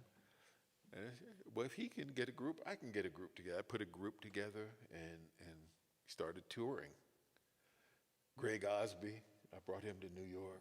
James Williams, Kenny Washington was playing drums. It's what my dream was, to play with all of these great musicians. I played with Duke Ellington when he was alive. I played with Count Basie when he was alive. Count Basie, his band members heard about me, young trumpet player. They wanted to get me in the Count Basie band. They sent me a telegram, care of Lionel Hampton Enterprises, 165 West 46th Street. Is right across the street from Carmine Caruso's studio. New York, New York. I never got the telegram. Hamp stole the telegram. Never got it. Hey, Faddis, man, last year we sent you a telegram to join our band. Sorry, I never got it. I never got it. I'm mad at, so. So having the opportunity to play with Benny Carter, having the opportunity to play with Sonny Rollins, having the opportunity to play with Elvin Jones, McCoy Tyner, Herbie Hancock, Chick Corea. Those things led to me being a band leader. I put together a band for Dizzy Gillespie's 70th birthday. George Wein, who just passed a couple of weeks ago, asked me, I said, George, next year is Dizzy's 70th birthday. Man, you should put together a big band for him. He called me. I want you to put together a big band for Dizzy. We put together a big band for Dizzy. I rehearsed it. All he had to do is come in and, it was all there for him. And that led to my leading the Carnegie Hall Jazz Band. And at the Carnegie Hall concerts, I wanted to get older musicians and some younger musicians. Terrell played in that band. Did you play that band? Yeah. But I also had people like Buddy Tate, somebody who replaced Lester Young in the Count Basie Orchestra. I had people like Milt Hinton, somebody that Al Capone told the doctors when he almost cut off, he lost a finger in his bass, his left hand, and you need all those fingers. He said, no, sew it on. Al Capone did that. Al Capone ran Chicago, but he loved jazz. Al Capone kidnapped Fats Waller for 3 days. Nobody know where Fats Waller went. Kidnapped him for 3 days, and Fats, he'd sit up there and eat 3 or 4 chickens, whole chickens, like Cyrus. and he came back, and when he finished playing for Al Capone's party, they gave him a suitcase full of money. But how many of you listen to Fats Waller? How many of you listen to James P. Johnson? How about, Gene Ammons, the tenor saxophonist? What about his daddy? You ever listen to Albert Ammons? I'm going to tell you one last story. Dizzy Gillespie and his group was playing in Chicago, and with Milt Jackson and Milt's wife Sandy, and they were driving back to New York. On the way back, they picked up Wes Montgomery in Indianapolis because Wes didn't like to fly. They get outside of Indianapolis a little bit, and we know what the race situation was back then. Woo, woo, woo, woo, woo. And I don't know who was driving. Maybe Sandy was driving, Milt Jackson's wife. The police stop, and she goes, oh, no. And she puts the car in park. Dizzy said, I got this. So he gets out of the car, and the cop comes up there, what are you? And Dizzy hauls off and hits this guy. He knocks the cop off. They got back in the car and drove away. Wow. The police at that time would do stuff like make the musicians get out of the car, get their instruments out of the car, and play on the side of the road. Or dance. They would take their gun and shoot at the feet of the musicians. So Dizzy said, we're just going to skip all of that. and knocked him out, and then, they went on. And I'm not just telling a story or a lie. I heard that from Sandy Jackson, who was there. Now, for now, there is a lot of discussion about about women in jazz. Got him. But how many of you trumpet players know of a trumpet player by the name of Dolly Jones? How about Valeda Snow? There's one couple of people. So Dolly Jones was Valeda Snow's teacher. Dolly Jones, you know how Roy Eldridge used to go to clubs and challenge the trumpet players. He went on a gig in Detroit and challenged Dolly Jones, and he told Phil Shapp, who passed about a month, 5 weeks ago, he told Phil Shapp that she wiped him out. So there are these hidden gems, not gem, J-I-M, but gem. Not like a jam session, but Jim, G-E-M. It's in between Jim and jam, like Jimmy Jam, the producer, Jim. There are these hidden gems all through this music. And you hear musicians say, current musicians, well, ain't nobody playing nothing new. But we're standing upon the shoulders of those that came before us. And if we don't learn the lessons that they passed down, we're in trouble. So my style is different than Terrell's style. It's different than we're all individuals, but we're all the same. As Dizzy used to say, Charlie Parker left this music for everybody.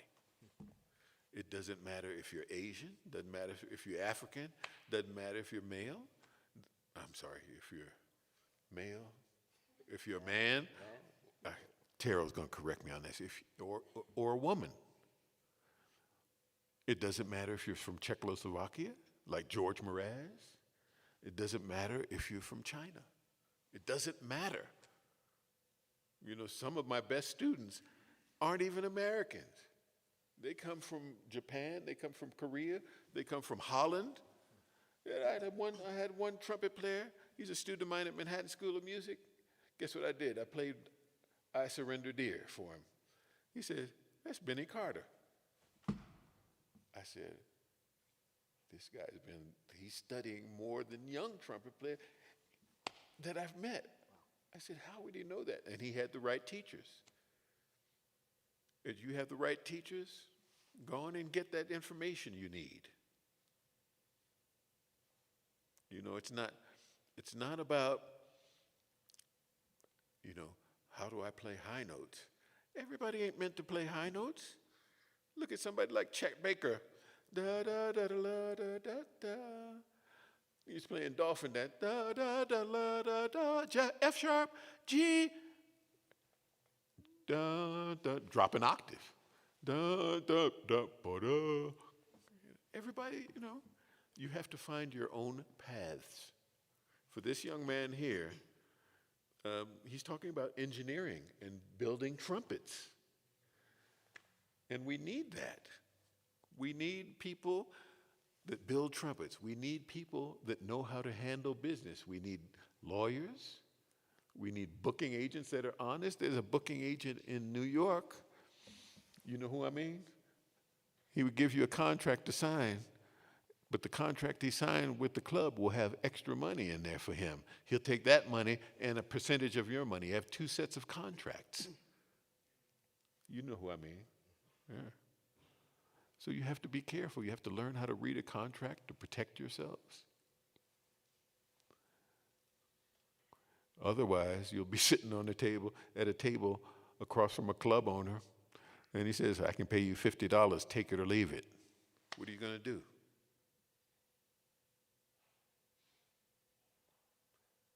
What are you going to do?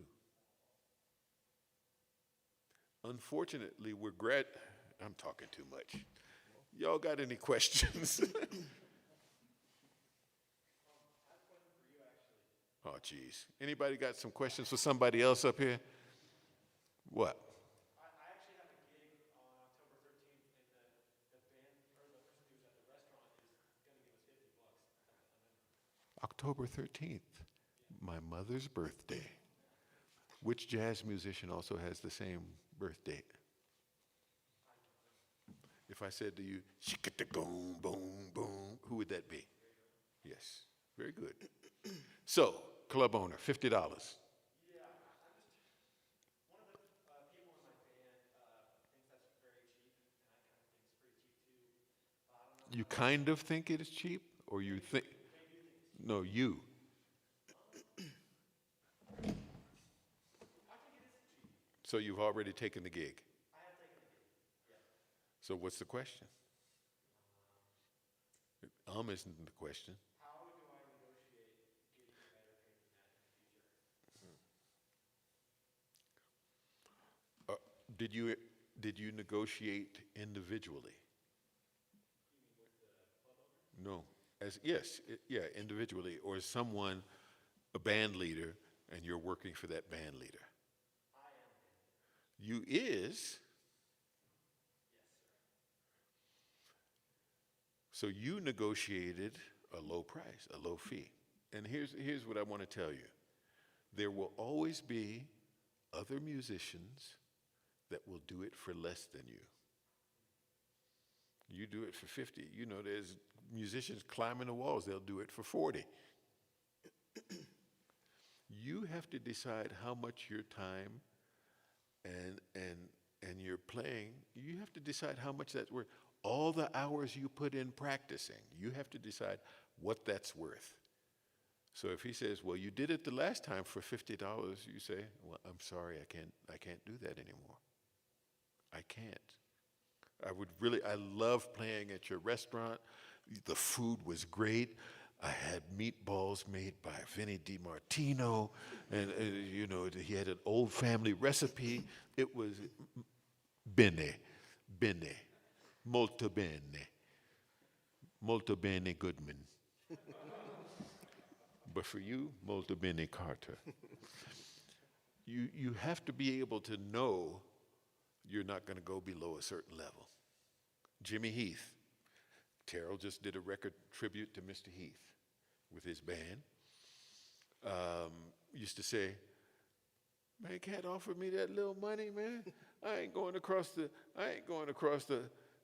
East River for less than $1,500. So by the end of his career, he was able to buy a home. He never owned his own home. He was able to buy his own home down in Atlanta near family and paid cash. You have to say, look, I can't do it, which means I won't do it. Now, sometimes it's easier to negotiate for someone else. So you have to pretend you're someone else if you're negotiating for yourself. You know, I could say, I don't care. I could say, somebody called me and say, man, why don't you get that trumpet player, Michael Rodriguez, to come in on the gig with you? Okay. How much you want to give him? Well, he said, I give him $250. Well, I know that's not going to happen because Mike he doesn't go on the road for less than $500. That's what you told me, right? I never told you that. Yes, well, I called you for a big band gig. You did tell me that. I did? Yes. I don't remember. I do. But negotiation, here's what you do.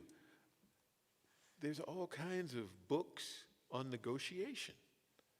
One that I would recommend to you is How to Negotiate Anything by Herb Cohen. Okay. Billy Drews, Glenn Drews' brother, he was over in, the Middle East. And Gary Simoleon said he was negotiating with this guy for a carpet, and the guy wanted $1,000 for the carpet. Billy negotiated him down to 25 cents for the carpet, same carpet, and he walked away. So he took up this guy's like 3 hours of negotiating, just messing with him, and he walked away. And the guy saw him the next day, and he looked at him, I kill you. But it's possible to learn these things. Do you think club owners and restaurant owners don't know how to negotiate? They're already way ahead of you. You're new to the game. So that's what you do.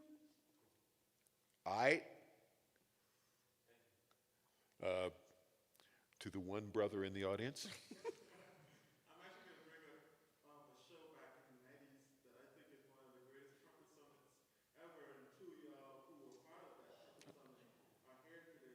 And, I just want to say I listened to that video a lot, but I just wanted to hear from you, because you guys both mentioned Clark Terry and his presence, in terms of all trumpet that came over your city. I just wanted to hear throughout that whole trumpet summit, because it's just so loaded and everybody played so great.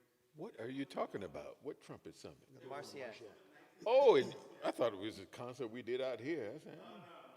The one with Winton and Nicholas, Hargrove, Benny Bailey, you and me, and who else? Stepco Gut. So, I just wanted to hear, if you guys have any thoughts about any points in that night, because, I'm sure the spirits were very high. Go ahead, T. My spirit was not high. I was so afraid, especially like in the sound check, because, everyone would be testing the mic and going down the line, and I felt like, compared to what I heard before me, I didn't have much to say. But Mr. Faddis helped me out a little bit before that, because we were in Vienna, and it was almost a similar trumpet summit, except I think Terrence was there. Terrence and Roy came in. And Nicholas was there too, right? I don't think Okay. So anyway, sound check again, after the sound check, I went to the dressing room, and, John must have sensed something was up, and he comes to the dressing room and goes, man, is everything okay? I said, man, I can't do this, man, after all the music I heard. And he said, let me tell you something. He goes, as great as everybody sounds, there can only be one Terrell Stafford, so you should focus on being who you are, and don't worry about all the other stuff. So it's human to be fearful, because for me, fear is failure. That's why, I may get, afraid. But I remember on that concert, as afraid as I was, John was, regular John, joking around, but super cool. And Clark Terry was one of the most loving people. Super cool. Super cool. He's always super. But Clark Terry he just had this way to make you feel at home, like you're in a living room. And Like so- an old friend. Yeah. Like you'd known him for years. For years. Yeah, that's how his energy. And I tell you, Sweets was like that, Dizzy was like that, Benny Bailey like that. All those old guys were like that because they know that we represented the music after they're gone. What I remember about that concert is people, trumpet players that were lined up, couldn't believe the way Wynton played on that. Because Wynton, everybody was playing their thing, and then Wynton decided to do the opposite. And so that's what people were speaking about after that concert. Why did he play like that? I mean, Wynton has technique as much as anybody in the world. He can play anything pretty much that he thinks of. But he played, he just played like pa. And he didn't, he stood on the end of the section and I don't think he was into it. And that's what people talked about. So that, I always like getting together with trumpets. We're a certain, we have a certain fraternity that we all know what it's like to miss notes on stage. We all know what it's like when you pick up the horn and it feels like, where you been? I haven't seen you before. You pick it up and you don't know what's happening. You want to become consistent. That was the word that Mr. DiMartino used. You become consistent. So when you pick up the horn, you know that you know what note's going to come out.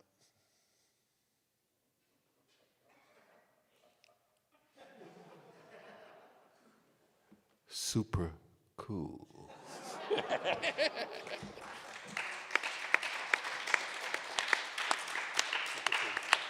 Now, at Rutgers, I think before Terrell was there, I was invited to do a master class in concert by his teacher, Prof. Bill Fielder.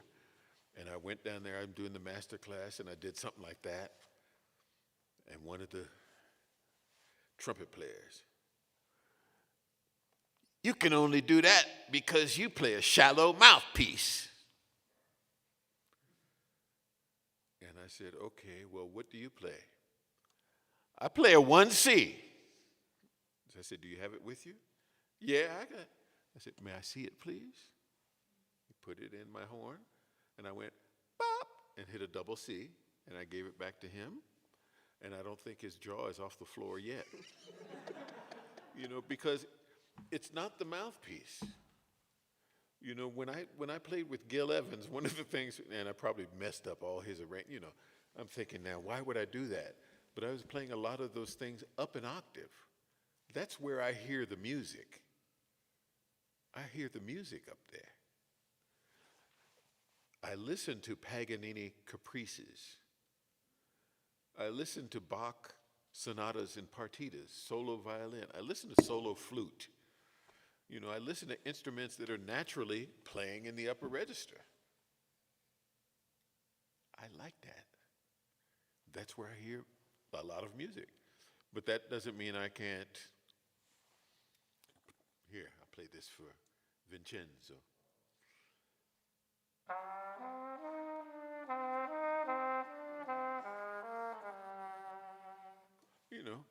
That doesn't mean, I've played music for people and they've started crying.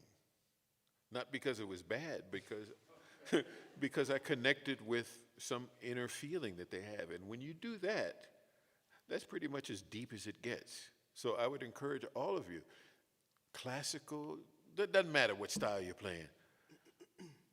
Go to a hospital and play for kids, especially those, that are in a cancer ward, for example.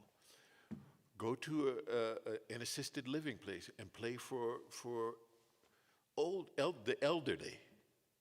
That's an adjective, right? Play for the elderly. My sister, who plays piano, and she has the ability to whistle one tune and sing and whistle one tune and hum another tune at the same time. And she can do a Bach two-part invention. I don't know. So she's been playing since she was like 2 years old. But she goes into an assisted living place, and she plays for the elderly there, and she's trying to spark their memory. So she will play TV theme songs. She will play songs from movies, films, and they will start yelling out the answers. You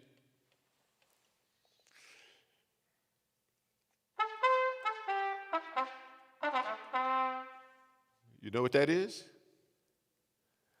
That was a TV commercial for Winston cigarettes. Winston tastes good like a cigarette should. And the people get excited hearing that. They get excited. So rather than being in a crowded room all day, watching The Young and the Restless or The Bold and the Beautiful, which, I don't know what's going to happen with Eric's wife. Eric, the patriarch of the Forrester family, you know what? He's a trombone player. He was a trombone player, and he became an actor. Med Flory, who ran the Super Sax, he's an actor. You see him on Andy Griffith or something.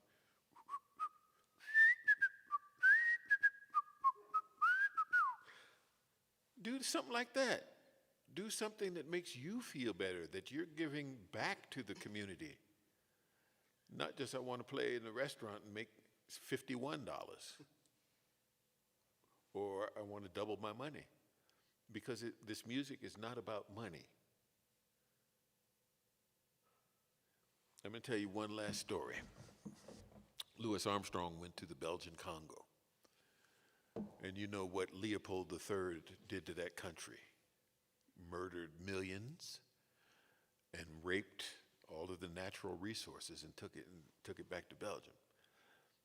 Louis Armstrong showed up in the Congo for a concert, and they were in the middle of a civil war. The tribe fighting over here, they're fighting over there. They came together, put Louis Armstrong on a throne, and carried him 10 miles into town. Louis Armstrong and his music brought people together. And that's what you want. You want to bring people together. And it doesn't matter the kind of music. My son, Terrell likes to say he always learns something from my son. My son, he watches YouTube video and he taught himself how to do Tuvan throat singing. So he's singing this one note and then the overtone comes out. I say, what? And he learned that watching a video. Say, what's wrong with this dude? Slap him upside the head. He go, ooh, and then it comes out. Send that boy to dental school. What? Oh,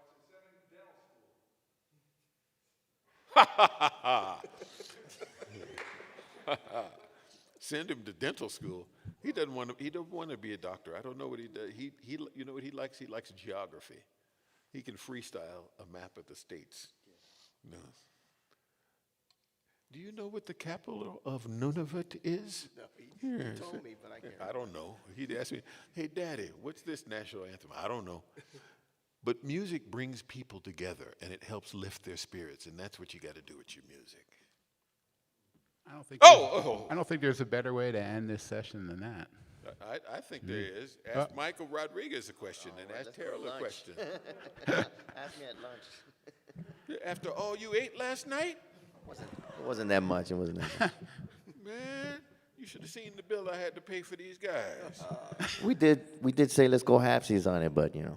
Yeah, but I insisted because Terrell was kind enough to take me out to Chicago to the Girl and the Goat, great restaurant, twice. And so, yeah, returned the favor. But that doesn't mean I can't complain about it. Please thank our esteemed guests today.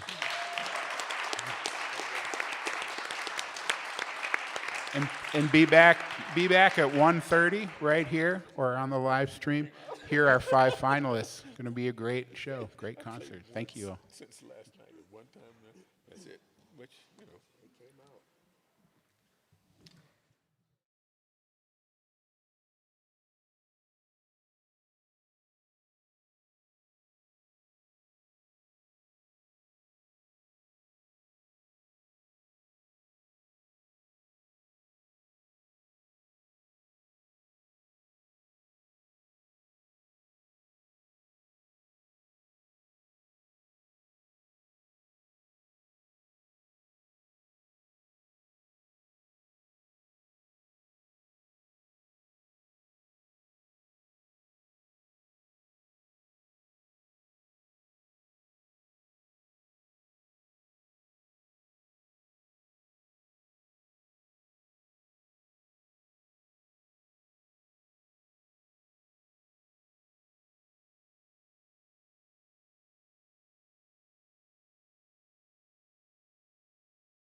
Good afternoon, everyone. Welcome back. Welcome back.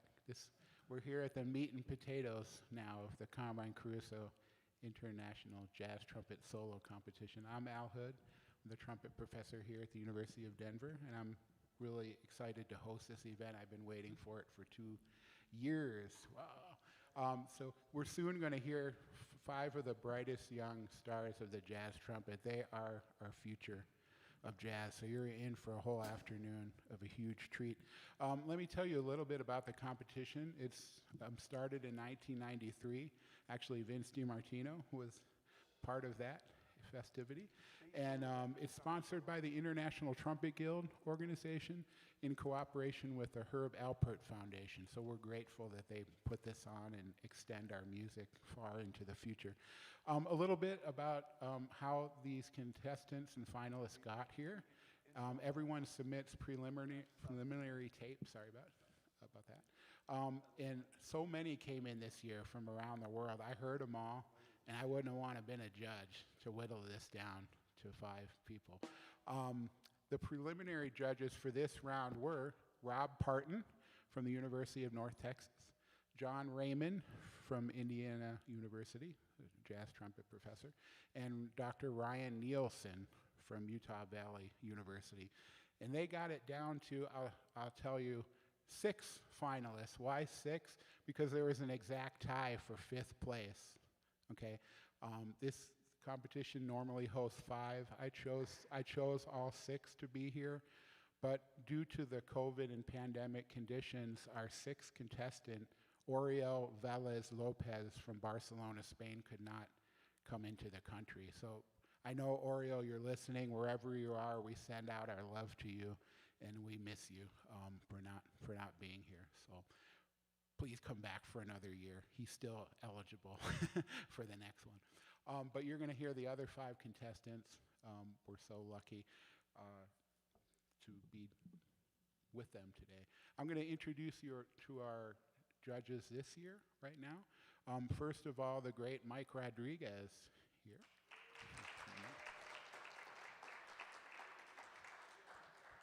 And they're all equally as great. John Faddis, right in the middle. And Terrell Stafford down the end. I'll say this later as well. The workhorses of this whole competition is the rhythm section. They rehearsed all day yesterday. They play all day today. They learned all these tunes, and they got them all together. We're so excited to have this rhythm section of Dave Hansen on piano, Ken Walker on the bass, and Paul Romaine on the drums. And they're not only great musicians, as you'll hear, but I count them as really trusted friends, and I couldn't have done this without you all being here. And you'll hear them again tonight for the finale concert. Today, everyone's going to come out and play their 30-minute set, and they'll tell you all about the music they're going to play.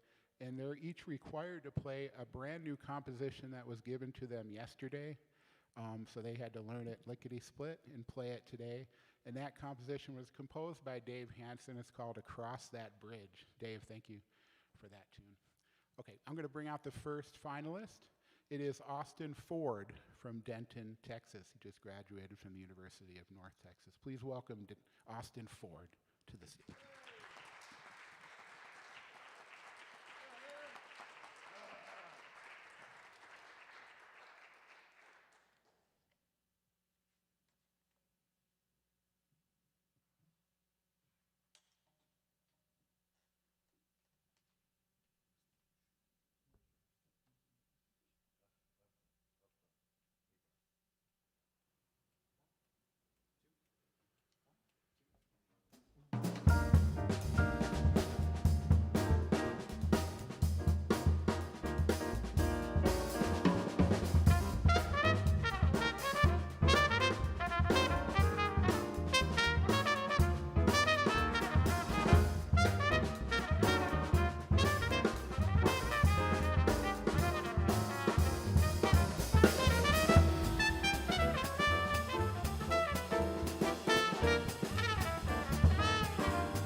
Thank you all.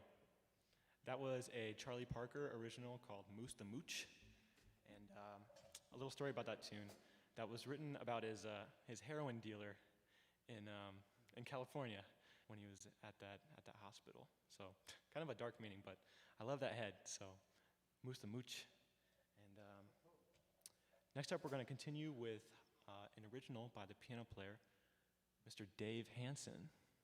And this is called Across That Bridge. Hope y'all enjoy.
Thank you. Again, that was Across That Bridge by Dave Hansen. Next up, we're going to continue with a tribute to the great trumpet player Clifford Brown. This is my interpretation of Easy Living.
Thank y'all so much. Once again, that was, well, I never announced it. That was Dolphin Dance by Herbie Hancock. And how about a hand for this marvelous rhythm section? Ladies and gentlemen, Austin Ford. Austin Ford. Thank you so much. Thank you, Austin. Fantastic. Our next finalist comes to us from Hartsdale, New York. Interesting fact about David is his father is a professional trumpet player named John, and he was in the very first competition in 1993. And here is his son, David Snyder, is our next finalist. Just graduated from the University of Miami and is now starting a master's at Juilliard School of Music. So please welcome to the stage David Snyder.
How's it going?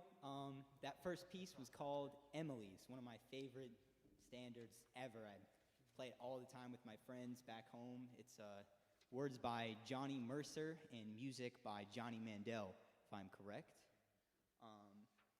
And the next piece we will play is, which you will be subjected to 3 other times, is, well, not subjected, but is it's Dave Hanson's original composition called Across That Bridge.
Forgotten name?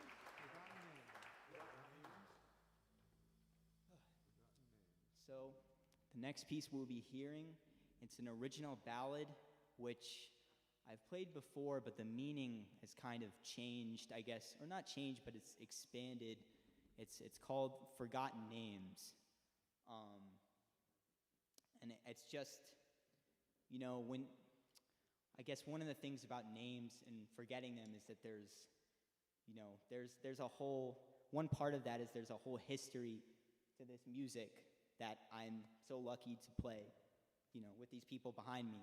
And there's a whole lineage of people, and they had to go through so many hard, difficult things for me to, I mean, somebody from where I'm from to even have like the privilege to play this kind of stuff. I mean, so it's just important to remember those who came before us. So, but yeah, Forgotten Names.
on to the last piece. I'd like to thank everybody for letting me be a part of this. And yes, so we will be playing 26-2 by the great John Coltrane.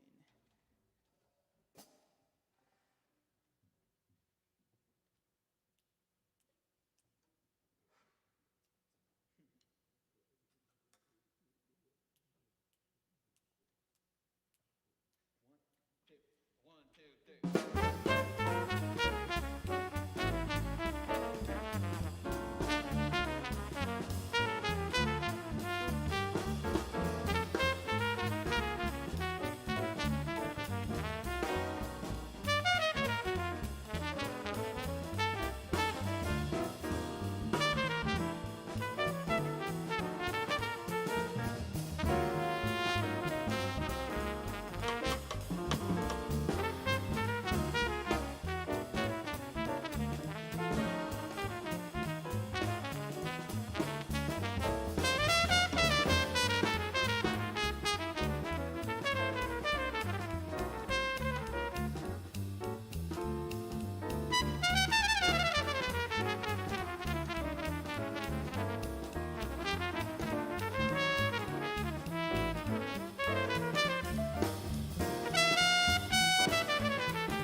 David Snyder. David Snyder.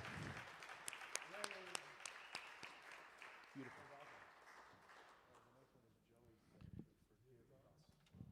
Wow. So much great jazz today. Okay, our next finalist up is originally from Marina Del Rey, California, currently living in Miami, Florida, and a current student at the Frost School of the University of Miami. Please welcome to the stage Joey Carreri. Joey Carreri.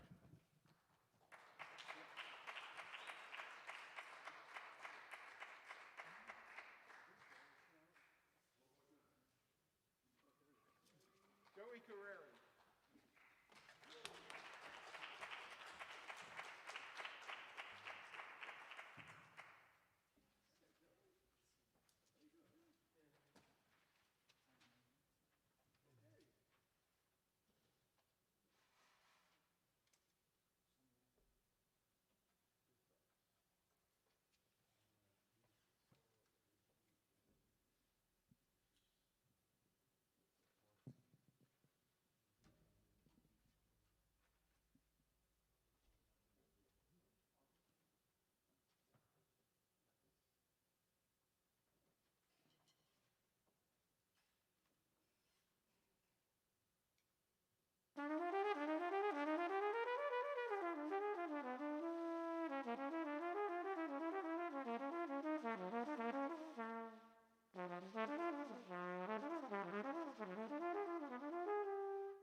Hello, everyone. Thank you so much for being here. It's such an honor to be here. That was Ken Walker with the bass solo on that. Beautiful bass player. That was a tune of mine called Forgive Thoughts I wrote a couple years ago. We're going to continue with Stablemates.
Thank you so much. That was Stablemates, and that was Paul Romaine training with me on the drums.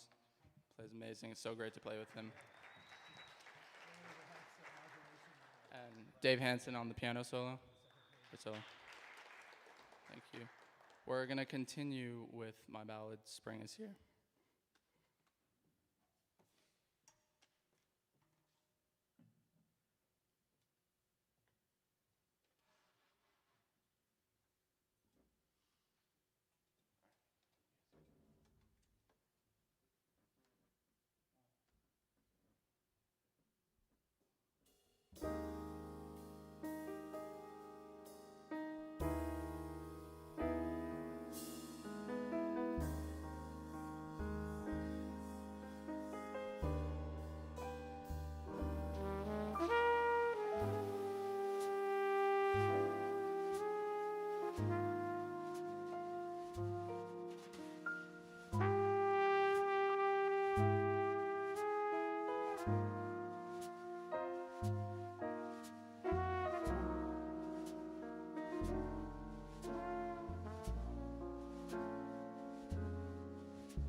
Thank you so much. I'm so grateful to be here with everyone, the band, grateful to Alan Hood and the University of Denver, and all my fellow trumpet players here. It's been such a blast. I've learned so much, and I'm so happy to be here.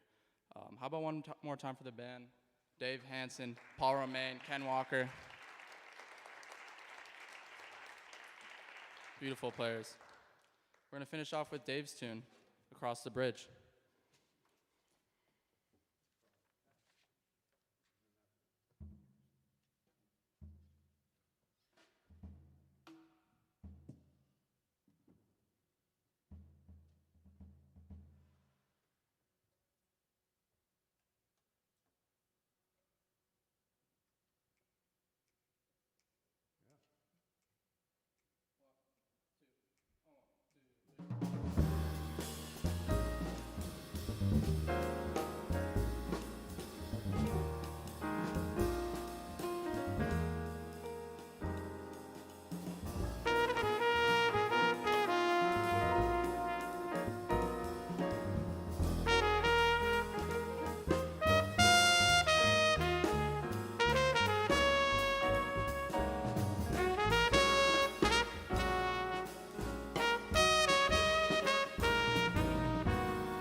Joey What's going on? Carreri. Thank Joey you. Carreri.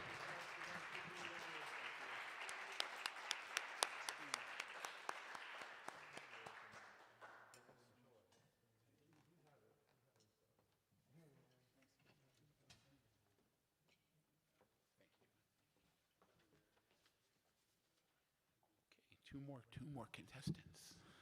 Looking forward to this. Our next contestant hails from Astoria, New York, and he is a recent graduate of the Eastman School of Music and has transplanted to New York City, where he's doing all kinds of fun projects. And please welcome to the stage Brandon Choi.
I just love what I do.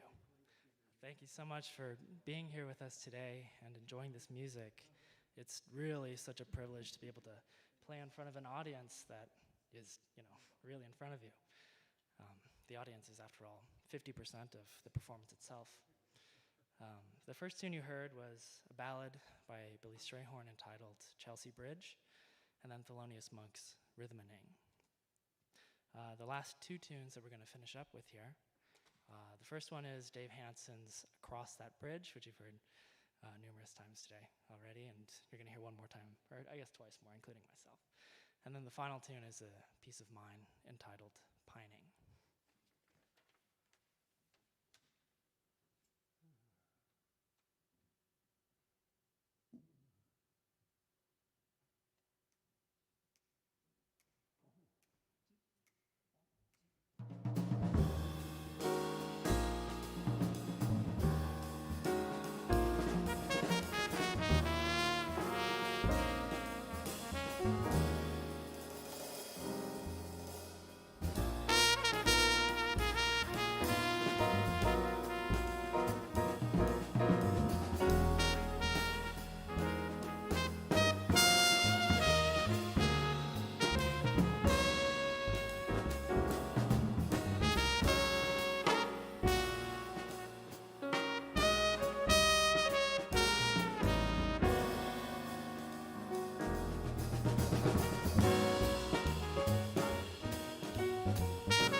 Ladies and gentlemen, Brandon Choi. Brandon Choi. It's the one that's facing sideways, it says Gibson on it.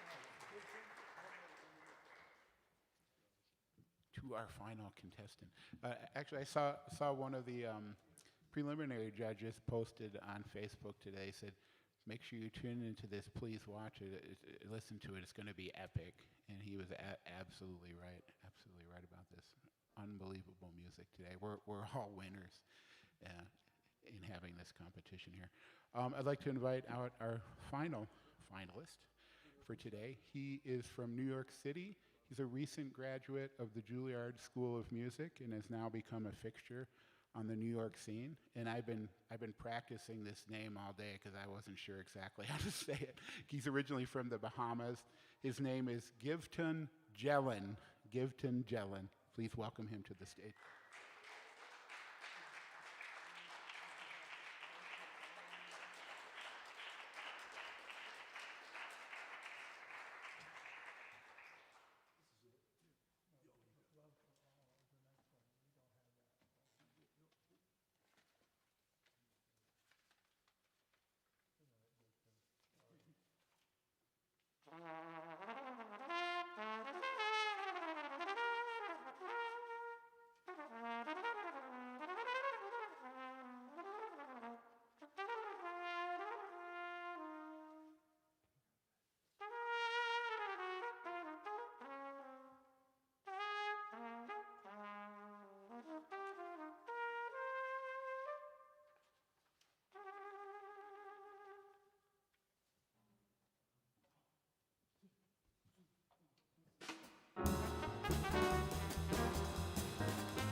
You're listening to Paul Romaine, everybody on drums. Keep it going, keep it going. Listening to Ken Walker on bass. You're also listening to Dave Hansen on piano, everybody. Once in a while, once in a while. Thank y'all so much. I feel like this is the good part of the set. Like, I feel like I've gotten enough tunes in where I feel comfortable and I can just do the rest of the set now. I feel like the nervous energy was in the beginning. But it just feels good to be here at Denver for the first time. Thank y'all for having me. My name is Gifton. We're going to continue and play some more tunes. The first song you heard was a composition of mine entitled Inner Perception. And then we segued into another one of our compositions entitled Love for All. This next one we're going to play is called Once in a While. I remember I first heard this song by the great Clifford Brown, and I just felt moved to play it today. Thank you once again.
Cross that bridge.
Give to Jalene.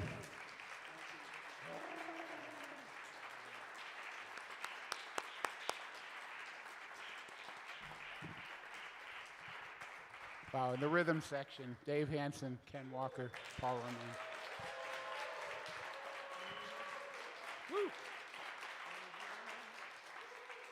Because we were gifted with so much great music today, just incredible. We have 5 finalists with us who are, you know, onto their burgeoning careers. Just 5 highly accomplished players, ready to set the world on fire, and they're going to contribute so much to our music, to the jazz music, and that's what this competition is all about. It's all about the music. Being a competition, it does necessitate 2 winners. Our top prize is $10,000 tonight, and our second prize is $5,000 tonight. The judges have a difficult time ahead of them. That's why I hired these guys right back here. So they're going to deliberate today, and then if you want to catch the results tonight and some more playing, we'll all be back at 7 o'clock in here. We'll have a recap of all the finalists. They're each going to play 1 tune apiece up here for the first half of the concert, a short intermission. The guest artists are all going to play some tunes. Then we'll have the award ceremony and a final blowout tune. Okay, so please join us online if you're on YouTube right now, and come back in the hall tonight. We look forward to having you here. Enjoy the music. Enjoy the rest of the day. Thank you.